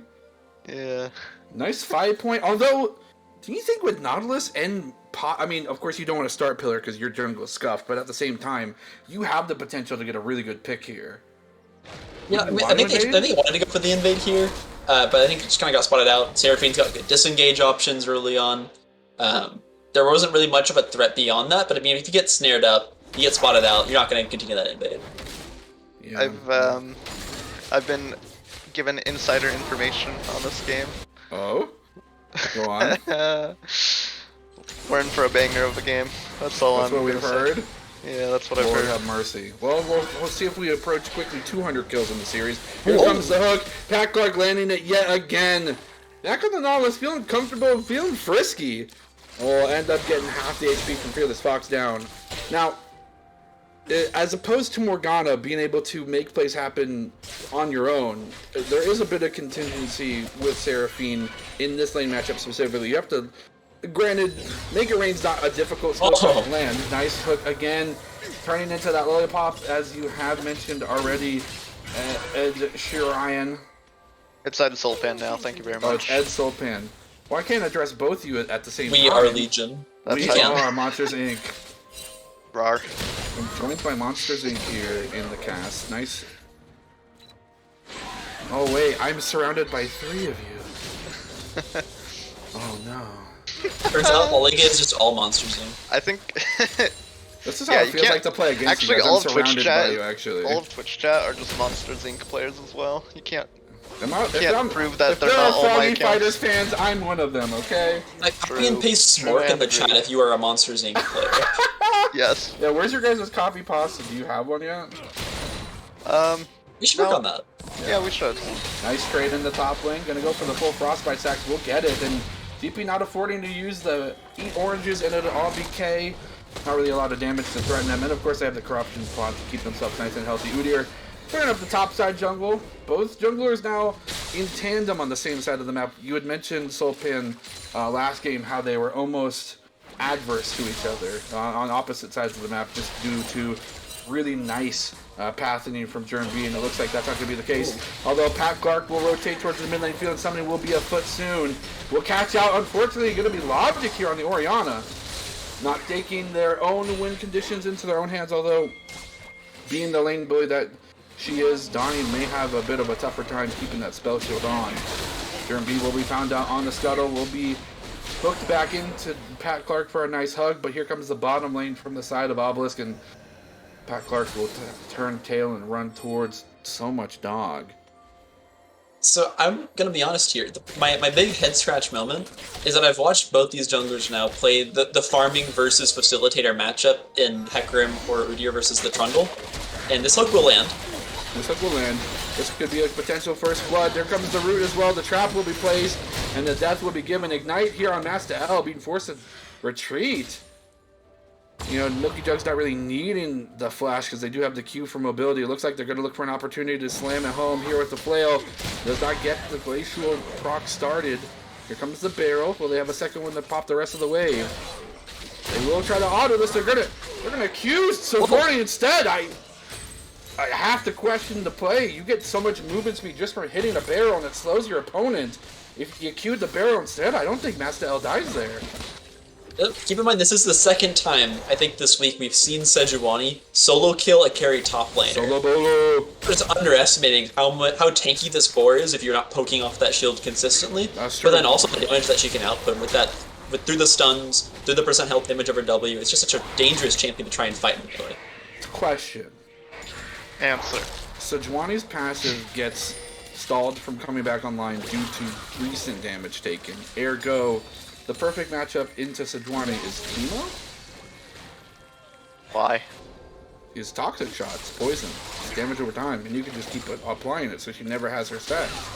But that logic, so is when a Malzahar. team fight breaks that down. Well, Malzahar doesn't have to be on cooldown all the time. Teemo can just auto-attack Sejuani to pop the stacks, right? Yeah, but mid-game, if one team is flanking with a Sejuani and one team is flanking with a With a Teemo... Well, that's the thing about Teemo. You don't play him to flank, you play him to shroom so people can't flank. That's You fair. got something here. Wait a second. If someone does this in playoffs, you might get yourself a McChicken from Barito. You know what? No. If our team secures the bye in playoffs, I will week 5 make sure that that Injustice plays Teemo top. I would love to see Injustice play You're Teemo. inject, you can't cash, buddy. Oh yeah, and we're going Viego bot as well that same game if that happens. Perfect. And we'll probably let our sub Space Walrus play. Remind me to be busy so I can't cast that. Because I don't know if this is any indication to how the Liga series can go. I don't know if I can handle that series. Or at least the macro's clean so far this game from Maniacs. Dragon here at 7 minutes. We're gonna have a full-on 4 versus 4, I believe, with a gameplay ult. Here comes the slow as well. Mazahar will be popped onto the 1. So much Whoa! trying to find access to the backline. And big damage from Germa.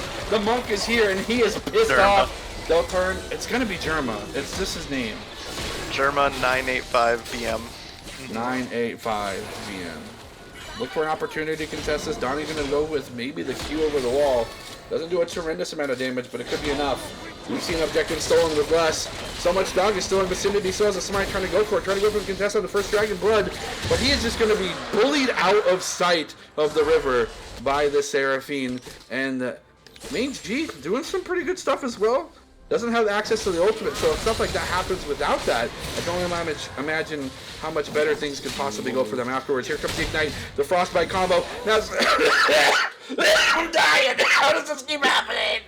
It's such a funny. Alright, one caster not only down. the Gangplank, but also Baratel's voice in one fell swoop. Yeah, I'm just thinking, with a Holo Strike. You're panicking because you're ignited and the Frostbite's coming out, but if you W while you're ignited, what are you doing?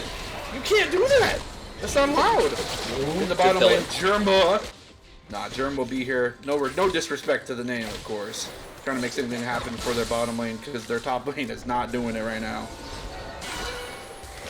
And falling behind the Gangplank here, obviously not great. You still have some influence with that global ulti, which actually may have been the crux of that last dragon fight coming online here for obviously the Obsidian. True. It just gets a little more risky here as now you're relying so heavily on this bottom lane to come out ahead, and we just haven't seen it happen yet. When we've had this series, came through Master L. GP offers a almost guaranteed root from the Seraphine as well, which can be quickly followed up by not only the bullet time, but the ultimate from the Seraphine in addition. It's a really nice setup. The only problem is if that's all he can contribute, I don't know if it's going to be enough. And this is also, I think, the first game so far where Main G also has a CS lead over Asteria, so there's a lot going right now for this bottom lane to come online and carry. You're playing the dragon-centric game, you already have one to your name, and you can just start stacking that up. And with the bot lane ultimate combo, like you mentioned, they have an insane, easy teamfight win 2-button combo. Right. Yeah, and sometimes ease of access is something that's occasionally overlooked when it comes to drafting. Of course, comfort picks are things that people consider. There's a lot of talk about, like, oh, what's good for this matchup, yada, yada, yada. But at the end of the day, if your comp's just easier to pull off, we're humans, and that's going to be something that needs to be considered. Nice dissonance from Logic. Going to go for the auto attacks, but they'll get subjugated on the back foot. Buying so much time, the healing's enough. And unfortunately, Logic auto attacks will be actually enough to chip out the health bar from so much dog. Last burn by Logic there at the end has to get himself away from there, but yeah, that was just, I mean, it's pretty cleanly played by both teams. I'm not gonna say that but on both sides, here comes the but Seraphine with the charm. The bullet time is gonna be barely enough to make the damage happen. It's so hard to see those projectiles. Here comes the ultimate. The Nethergraft is here. Pat Clark just walks around and slaps him with the anchor. What a Giga Chad. Dude, I do the same thing on Nautilus. I don't know why. For some reason, playing Nautilus, you're just like prone to taking kills. The ultimate himself will be frostbitten and the ignite again. A third solo bolo. Milky Jugs popping off, and man, Gangplank looking real weak right now. Yeah, Master L. He can play Scion, but you know he hasn't shown us that Gangplank. Maybe for a good reason here in Game 3. But we've got a gold lead. I mean, it's not really showing itself, but it is at least in top lane. So much dog able to pick up the Rift Herald. They're going to go for an engage onto Milky Jug's going to use a lot of resources on the GP, but he's just too damn tanky! Oh no, Pat Clark takes it again though, and that's, you hate to see it, man. This dude's building AP, let him have it. He's got a tome in there. I mean, he may, well, he's gonna, you just can't milk those. Yeah, I assume he's going to turn that into a Zanya's if he actually keeps I hope that not. tome. I actually hope he does. I hope this is Rocket Boat Nautilus. Yeah, that's the thing. Anyways, I do hope it's Zanya's. We've got... Noah's saying thanks for the idea, really? Just Really? ban Nautilus, it's fine. I want to play Nautilus, not ban it. Master L looking again down the dangerous double eyes of both. What's the pig's name? I can't remember. Tusk, I think. Is it Tusk? I don't know. Boar's name. I should know this. I've played a lot of Sejuani. Doesn't it start with a B? It's Bristle, isn't it? That's what it was. That's right. What am I thinking of Tusk for? I don't know, that's something else. Anyway. Good job, Baratel, coming up with that all by yourself. Yeah. Nice. It was all me. I want to point out, Pat Clark, once again, didn't get Chad. Sees his ADC getting fought by Odi are just flashes anyways, immediately. Nice setup here for so much dog. The 1-2, the dissonance will be enough. In addition to the space damage, because we won't say the other word on stream, and Subjugate, able to take down Oriana, not enough shielding to go with. Did pick up the Ghost to try and keep themselves active in combat, but I wonder if maybe Barrier would have been a more apt choice. I'm never going to criticize Logic personally, but I have a question mark on the pick. Oh well, so much for the Dragon Snowball. This should be a secure Dragon by so much dog. Smites have been good so far this series, and there's only an angle to try and steal this one. We'll just be given on over. He's secure at, I believe, 896, so much dog doing a great job getting the objectives throughout the series.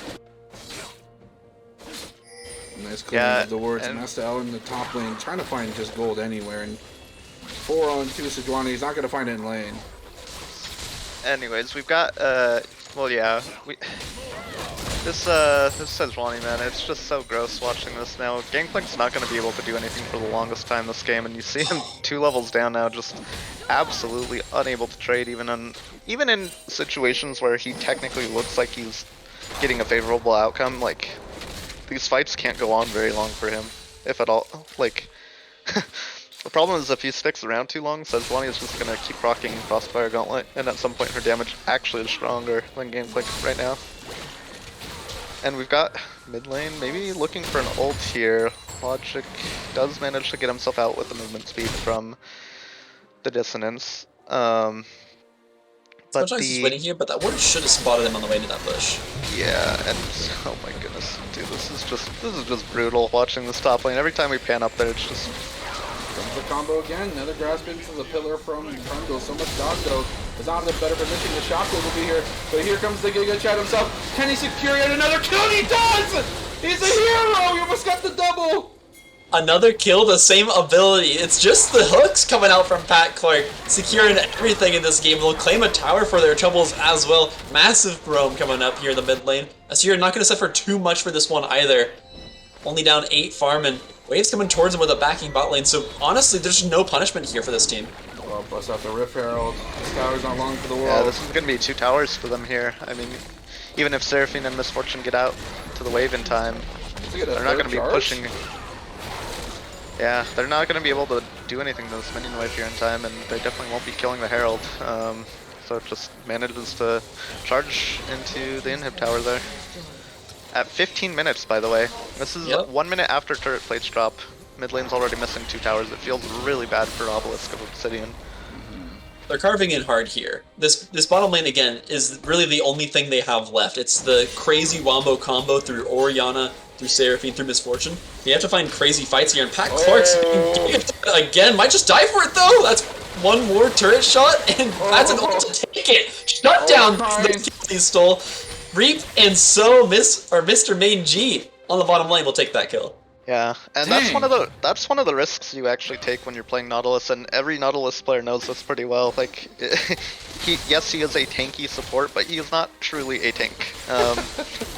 Once he goes in, he has to go in, and if he's not getting the kill or securing anything, he probably just dies after an engage, especially under a tower like that. And I've done that exact play on Nautilus myself way too many times as Nautilus.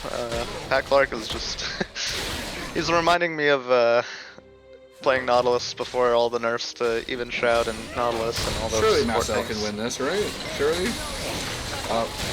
We're hoping. Yes, yeah. Oh, no. Come on, don't One let more him Q. Okay. Ooh, okay, but it's not without trading his own life for it. And now So Much Dog has the lethal tempo at full stacks. Trying to get himself in position. Will chase down Germ. Not Germa, of course, because that would be the wrong name, and I would never say that. Germba. Rapid Germa. Germba. Germba. Oh, I could probably just say that. That's way easier for me. Germba. Germba.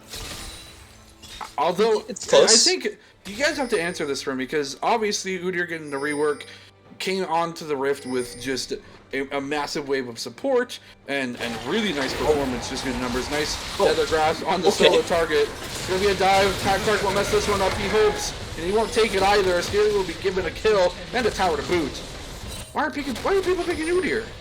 Time and time again, at least in the Liga, we see Udyr's either power farm to no performance or just crap the bed. I don't understand. I think we all got baited by the week 1 performances of the Udyr when we saw multiple Udyrs pop off, but now I think players have figured it out a little bit better, that it's still very similar to the old Udyr where... Oh, he runs at you still, okay. Yeah.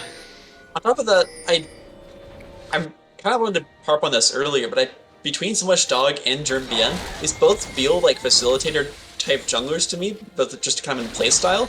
Neither of them really went for power clear style. The Udyr, kind of, but he skipped over his Krugs and ended up just going for Scuttle Crab. It seemed like Germbien didn't really know the right way to play Udyr to make sure he could get all 4 camps before Crab spawns. Germbien up in a 1v4, trying to facilitate, as you mentioned, trying to be the ball delivery system, but unfortunately will be scared away and forces Logic onto the back foot. Again, a bit of a draft quandary is the simple fact that Logic puts himself on a champion that, while can operate somewhat optimally without an enemy or an ally champion, it's rather difficult without being able to have someone to put the ball on. Yeah, and I think they recognize optimal ball delivery system. I understood what both of you said, but one at a time. I was just gonna say, I think they recognize that at this point. Like, they don't actually have that many engage tools, and they just choose to give up the drag there, which might be the only intelligent decision made throughout the series, because there's been a lot of bashing heads against walls and into each other, but... Oh, nice dodge. It will be right-clicked anyway. The ultimate will come out, but to what avail? The TP will be forced. But here comes Liup. It will be Milky Jugs looking for an opportunity to dive. There's no second tier tower here. Where's the follow-up? They're going to go for a solo dolo. We'll find the stun, but the damage, it's just the amount of sheer defensive stats that Milky Jugs has at this moment will completely nullify any threat that Obelisk can oppose to them at this point in the game. Appreciate Milky Jugs going for it, but I mean, the team just was not on board. Okay, Master Al doing the right series of events here. Goes for the Q onto Malzahar to pop the shield. Autos the barrels for the 1-2 combo into the ulti. That is the correct series, but now you have reinforcements here. You have the ultimate. The Glacial Prison is up in the top lane. Will it be enough? No. But now Germ will be the defensive front, taking a very little amount of damage until he gets hooked into oblivion. But here comes the bullet time. It only does a mere fraction of damage, though, to the top lane. Milky Jug's powerhouse. On the back end, Master L will take the kill. It's going to be a 2 versus 1. Asteria, can you do it? There's going to be kiting as much as they can. No traps will be placed down. There goes the 90 caliber net, but they will be 90 calibers of dead in the top lane. And Logic almost gets soloed by Trundle. There's a little. Oh no, there's the Flag Tower. There's a little trick on Trundle. Oh, okay. Okay. But. Now I see why people don't like Malzahar. That's the Trundle trick. You summon Malzahar from behind you like a stand to just flash forward and ult the target that you want. That's the Trundle trick. You can just do that at will.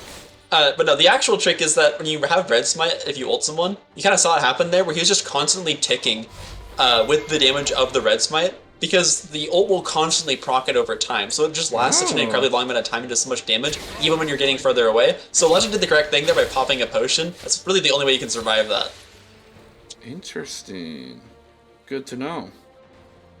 That's really cool. Yeah, and I'd also like to applaud my boy Pat Clark. He has not taken a single kill in the last 2 fights. Pretty impressed by that. That's pretty great. I'm sure it's helping Korai's mental state, not having another kill taken away for his support. But we've got Baron up now, and we've got a pretty sizable gold lead from Mug Maniacs here. I'd actually like to see if they can just force it. Master L can mitigate. Oh my! Okay. That's the 80 carry experience, baby. Gangplank things, I guess. You want to talk about how's it gonna be after that one? Yeah. that's a bit of a tilter. Did I just caster curse that? Is that what that's like? Welcome to the desk, brother.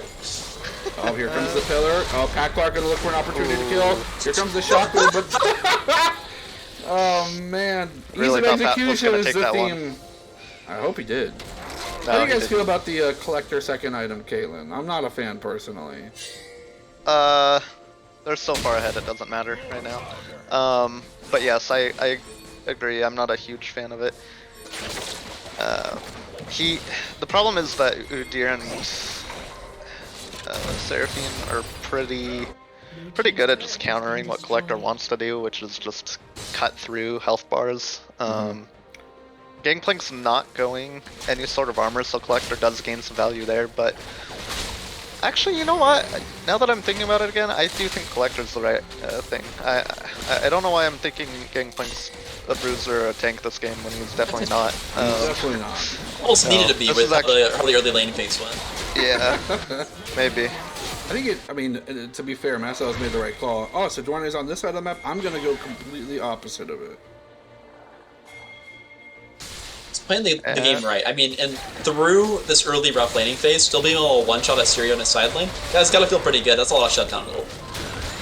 Comes the ulties. Here comes the depth charge. Logic looking to get just another death under their belt. Goes for the shockwave, but there's no one to help him out.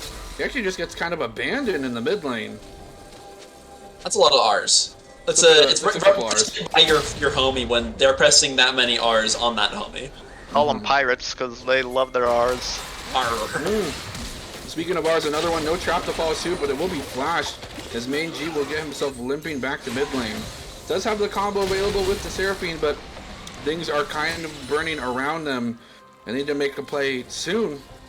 Otherwise, they're not going to afford enough time to alleviate the pressure building on these side lanes. Yep, and we see not a whole lot happening at the moment. They're just trying to fix waves at the moment and catch them at a relatively similar time. That's why we see Sejuani is heading top at the moment. But they can just siege this. Caitlyn is so hard to play against in these Baron sieges because her traps just take up so much space for her team, and nobody can walk through them without being willing to sacrifice at least a significant fraction of their health bar. But they actually do just reset here, which I think is a smart call. Multiple members on their team had quite a bit of gold actually. And we see items actually being finished on reset there. We have Inhib being taken down, or Inhib was taken down bot earlier, so I want to see them actually just play 5 top or 5 mid here. I think their gold lead is significant enough at this point that they can just siege until they get soul. Ocean soul for them is going to be... Trailer's battle song will be used. Here comes the engage. The root on 2. Logic will be dead to the rights, and here comes another grab on the other carry as well. Nastel being forced back, separating the team fight with his ult, but on the other side of the team fight, it's going to be Main G being forced back by Sejuani, Bristle, and Toe. Assyria going to be here in the wings, actually be taken out from Main G. He does not have enough movement speed to evade the cold embrace of death. As now Milky Jugs turns their sights towards Germb. And Master will just say, sorry man, you're on your own. Yeah, he does have the awakened too. He might actually get out here. He has quite a bit of movement speed. Yeah, you saw that they tried to CC him, but he was immune too at the right time. Exactly. And honestly, really sloppy team fight there from Mug Maniacs. Yes, they get 3, but it's a 3 for 3 overall, and when your team has that big of a lead, that's not actually the result you want to see out of these team fights. That should not happen. Surely the I'm just going to say surely from now on. Everybody knows. Everybody knows. Well, one team will win, though. That is without a doubt. Another shout out to Master L for once again securing a double kill, hitting some nutty barrel combos in that fight. But now is 4 items deep on the gangplank and is just going to continue to do so much damage in all these fights. Is this a Phantom Dancer last item? He's actually got... for gameplay? It might be. I think it's actually going to be the. It could be Phantom Dancer. It might also just be him saving for the to flex into the heal cut item if they think Trundle's too much of a problem. Oh, you're right. But I don't really think it's that big of a deal, or at least at this point it's not like the primary problem that they have to deal with, so I don't know. We'll have to see what that sale turns into, although I don't honestly think it'll even be completed before this game ends at this Yeah, rate. he just popped. You're looking to dive. Here comes the combo. But MF gets popped up like a jack-o'-lantern. The ulti gets stopped and the bullet stop blind. Instead, it's retaliation time for Mug Maniacs. And yet again, Logic will be Red's taking a dirt nap here. Surely. Yeah, surely. Surely. Gangplank's Surely. online, baby. Oh man, this feels so bad for Udyr trying to chase after Malzahar with not only Leandries, but the Rylai's in top. Yeah, but he'll get there eventually. Pat Clark trying to save things as they can. Not a lot of damage, and actually, I think, weird interaction. Donnie was able to ult Udyr, but he was CC immune, so I don't think he was stopped in terms of movement, but the burn will still be here. He'll take a double kill of his own. Get it? Be here, because he's Bizahar. Bizahar. Nice. Yeah, sometimes I'm funny. And sometimes my brain turns off. You know, I like the Fearless Fox living up to their name here, but I really don't think he wants the smoke against the against Donnie in the river. He's like, I have the injuries too. We can totally 1v1. Yeah. Yeah. Yeah. Ocean Drake is proving to be really successful in terms of them not having the enchanter to keep their health bars nice and topped up, although when it comes to Master L, finding just huge amount of burst potential is proving to be a thorn in the side of Mug Maniacs, especially when considering Pat Clark did go the Shurelias, as opposed to maybe a Locket could be really beneficial here. Yeah, just any tools to be able to get them into the fight faster. I mean, they already have phenomenal fighting with Sejuani and Trundle, but the Shurelias actually does help Malzahar and Caitlyn quite a bit in these fights, because they still need to worry about dodging the Seraphine ult, dodging the Orianna ult, and Shurelia, and also just being in range. Doesn't feel comfortable. I think he's called back in terms of retaliation, not knowing where several members of Obelisk are called back in terms of his aggressive attempt there. They do have so much dog waiting in the pit. Probably the main source of information, and no spires are up right now. He will be shot in terms of the back rush. He's No. going to be burnt up by No way. Udyr. Does he go for the steal? He actually doesn't get it. He helps out in terms of smite time, and there goes the combo! The shockwave with the bullet time to back it up, but unfortunately it's just not enough. Trundle is going to be taking this club to the faces of Obelisk, and back-to-back the damage. The Caitlyn bullets will come through the burn on top of it, and a fantastic pillar! No one's going to support this up, though? It's so much dog versus 2. I think this is the time when you back up. Where's the support? They're on different pages! They're not even in the same book! Yeah, there's a whole lot of questions here. First off, Early? you were 6k up. You are You worth. had the dragons, you were at Soul Point. Why on earth is the team with a massive lead and better engage playing tricks? Playing tricks with the dragon, but you don't need to do that. That's what the team that's behind to do. You have no reason to be doing such silly little games. Just win. Just win it. Just fight. Just fight as fun. When you're so far, it's so weird to just be Call it silly little Advice games. advice for La Liga teams. Just win. Just win, man. Goodbye. Oh, there's gonna be people to block this. Oh, half the HP. This is out on the true damage. Pat Clark trying to save things, but the Prowler's claw distance in tandem with the flash will be too much.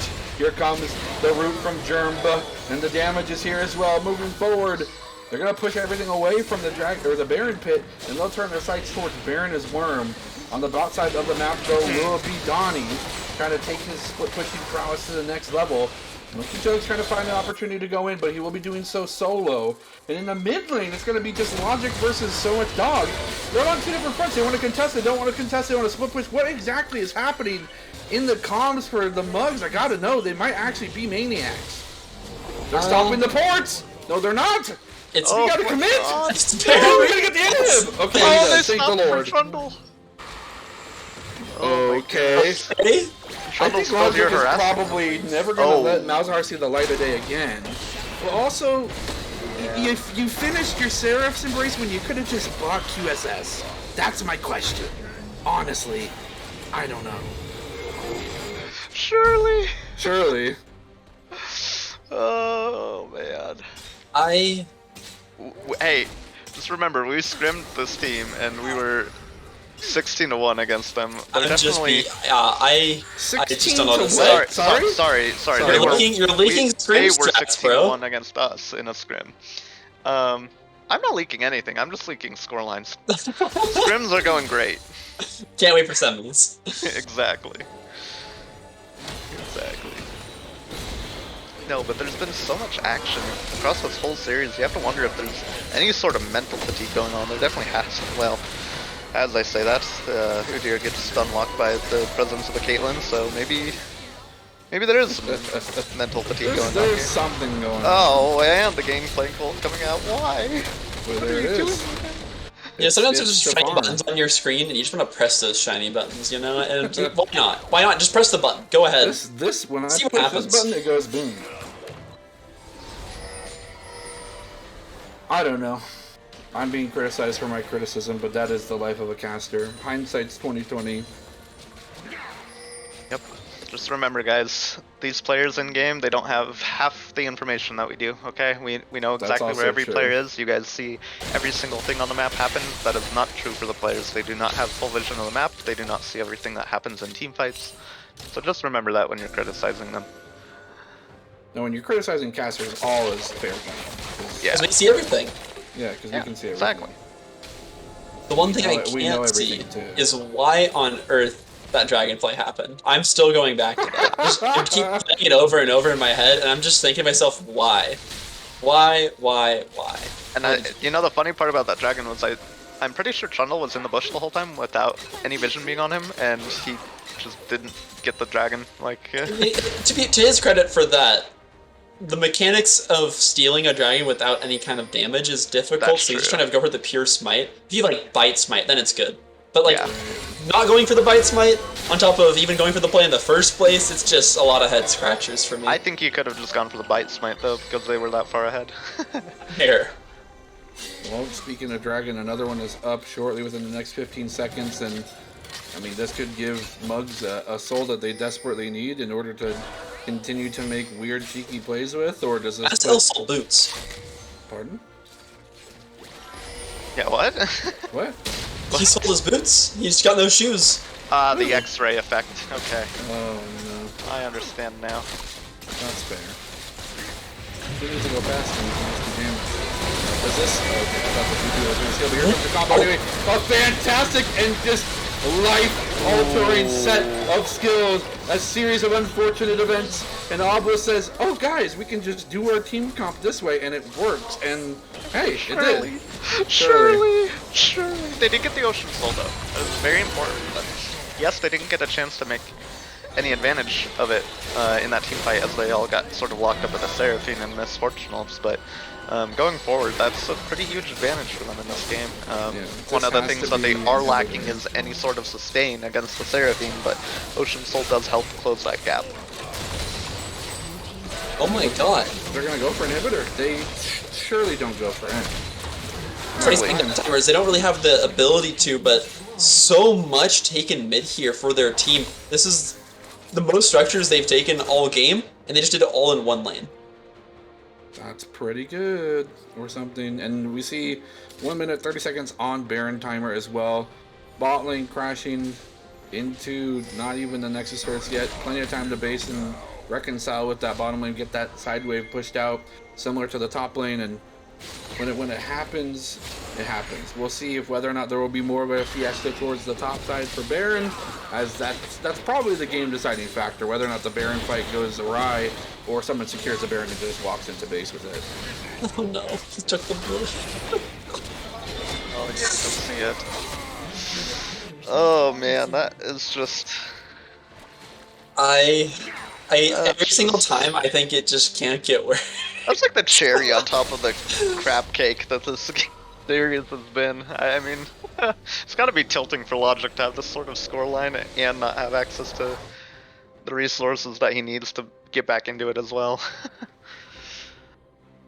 Someone's gotta tell these shot callers to chew some gum and drink some caffeine before these games. I'm not sure which one they need, but no, I got DM'd by one of the players saying get some water ready before the third game. But we didn't even have time for that because we just hopped straight into game 3. It's Mamma mia! Okay. There is Ocean Soul. There is an that's Ocean true. Soul. He might be okay. Oh my god! Flashing in, wants to go for the Nether Grasp, wants to go for the Silence. Not gonna find the kill though. Donnie on the retreat now. No ultimate available to get the Udyr off of him. There is a fight coming on the map. That's the Rylai's. You just need to buy time. No one's coming to save him though. They're turning the sights towards the Baron. And that right there is a crucial big difference. Donnie alone able to pull 4 members from the side of Obsidian. Don't steal this Baron, please don't steal this. Please don't steal this. Oh, mamma mia, that was close. A Baron will be secured. Oh, I was holding my breath there for a minute. Backlark's still pretty low. They're maybe going to try and attempt to run things down. Lazy basing is not the right call here. Mysteria in tow. They're going to be found. The bullet time's here, but it's not going to find anyone. And flashes across the board. It's got to be worth it to keep the Baron secured. Logic able to slide past those traps. Fancy footwork indeed. But ultimates, crucial ultimates, the main focus of the comp being used and not able to gain anything. Will be sub to get used on just Germ. Not able to find anything either. Just the abilities. You had mentioned Soulpan, shiny buttons like to be pressed, and that is quintessentially what we've been watching for the past 37 minutes. Guys, please get Logic a blue buff. I don't care what it takes anymore. Stop stealing it from him. Give him the plants! Yeah, Just give him the plants for mana! It is really depressing watching him enter every team fight with half or quarter mana. It does hurt their team fighting ability actually quite substantially, even though he is very far behind this game. His ult and utility is actually still quite impactful regardless. We see all 5 members actually of Mug Maniacs are finally grouping with this Baron buff, so maybe will we see a siege with Caitlyn? It is possible. I sure hope it happens at some point this game. It only took him 30 minutes to recognize the entity of the comp. Ah, Caitlyn, big range, big damage. Just get your beefers under tower and let Caitlyn do too. You know, right? Can't Mug Maniacs at this point just stand in the Udyr fire thing and just heal off of Ocean Soul? Like, doesn't it actually just heal them at this point?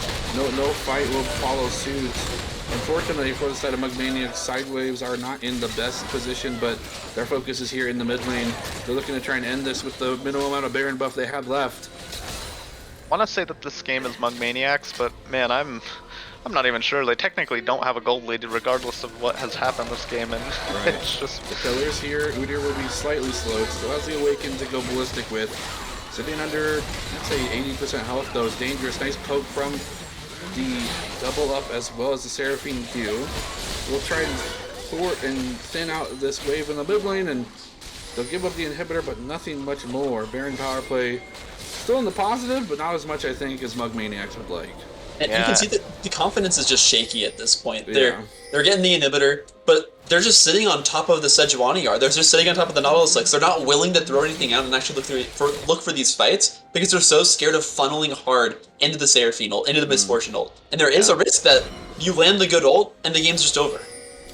Yeah, this is where... Pat Clark hasn't gotten a kill in a while, This is, so... yeah, exactly. But this is actually where I think Pat Clark and I are quite different. Here comes the engage. Goes on the back line. They instantly stop the ultimate from happening. The bullet time. But the bullet time has the dangerous angle to flash forward. The damage, it's going so catastrophic for Mug Maniacs and just 1 limps away. Milky Jugs, full health. Doesn't even look like they were part of the fight. They're top lane trying to push us. This is real. Surely Sejuani can split push. No, man.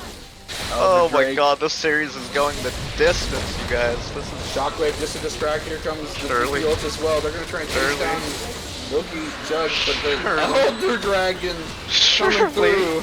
Well, surely. Shoot. You know, playing Overwatch competitively taught me one thing. And there was this fun little, thing you had to learn about. When you're in a game, and you're, getting to the very end of the game, rather than celebrating early, you have to think, what is the one and only way we could possibly lose this game right now? And then address that. And they walked it. He did it! Let's go! GG! But It's over. there's one way that they win, and it's funneling into a misfortune ulti, and they just did it in a choke point right there. They just handed it to him on a silver platter. Main G, massive ultimate, credit to him, but man, they're just walking into it. It's fish in a barrel. Hey, that's me. I would know about that because I've been fishing in WoW this entire cast. Wait, what? Is that a bad time I could to have reveal? been doing that this whole time. Probably not you because you've been play-by-play, and there's been You're absolutely there's correct. been a ridiculous amount of fighting, but I'm glad I got some Ricola. Not a sponsor yet, but hopefully soon. that would be cool. That'd be great. Ricola sponsored with a Liga. What would be a name combination? Rico Liga? Ooh. It's kind of catchy. It's kind of nice. We make it a nice spicy cinnamon flavor, but it's like nice, like heat in your throat. I don't know. I've lost it. I'm not a pharmaceutical expert. Now it's starting to sound like we're sponsored. Unironically, we're not. No, I'm not sponsored. I'm just so happy to treat my throat with the soothing effects of Ricola, honey lemon dew flavor. It's a parody law that will be protected from any and all lawsuits. Thank goodness. God bless parody law. Thank you. Thank you.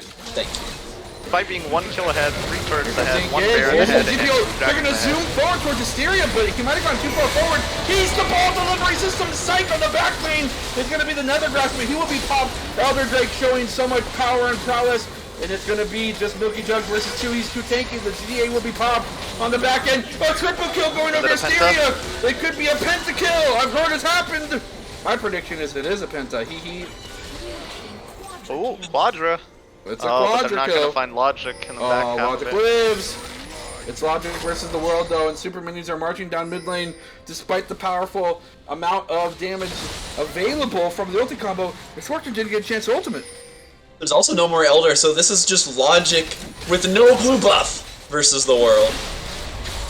There goes the ulti, trying to get the wave thin. Gonna be put the trap under zone use against Caitlyn. Name a better combo. It's gonna be a pentakill for Caitlyn, right click central.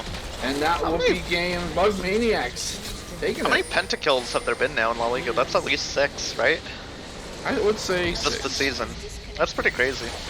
Although I will say, neither of these teams, even Mug Maniacs here, they're not going to be happy with this series. Yes, they won, but my god, it was the furthest thing from clean.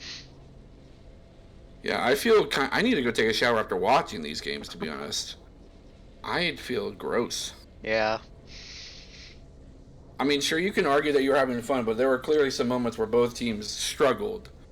But yeah, that's the series. Thank you for staying tuned. I'm Baratel. That was TSM at Soulpan. Monsters Incorporated TSM TSM at at Soulpan. Thank you for joining us for a Week 3 matchup between Mugged Maniacs and Obelisk of Obsidian, a historical figure that I didn't know about. You guys have a fantastic rest of your night. Ricola, praise be to Ricola.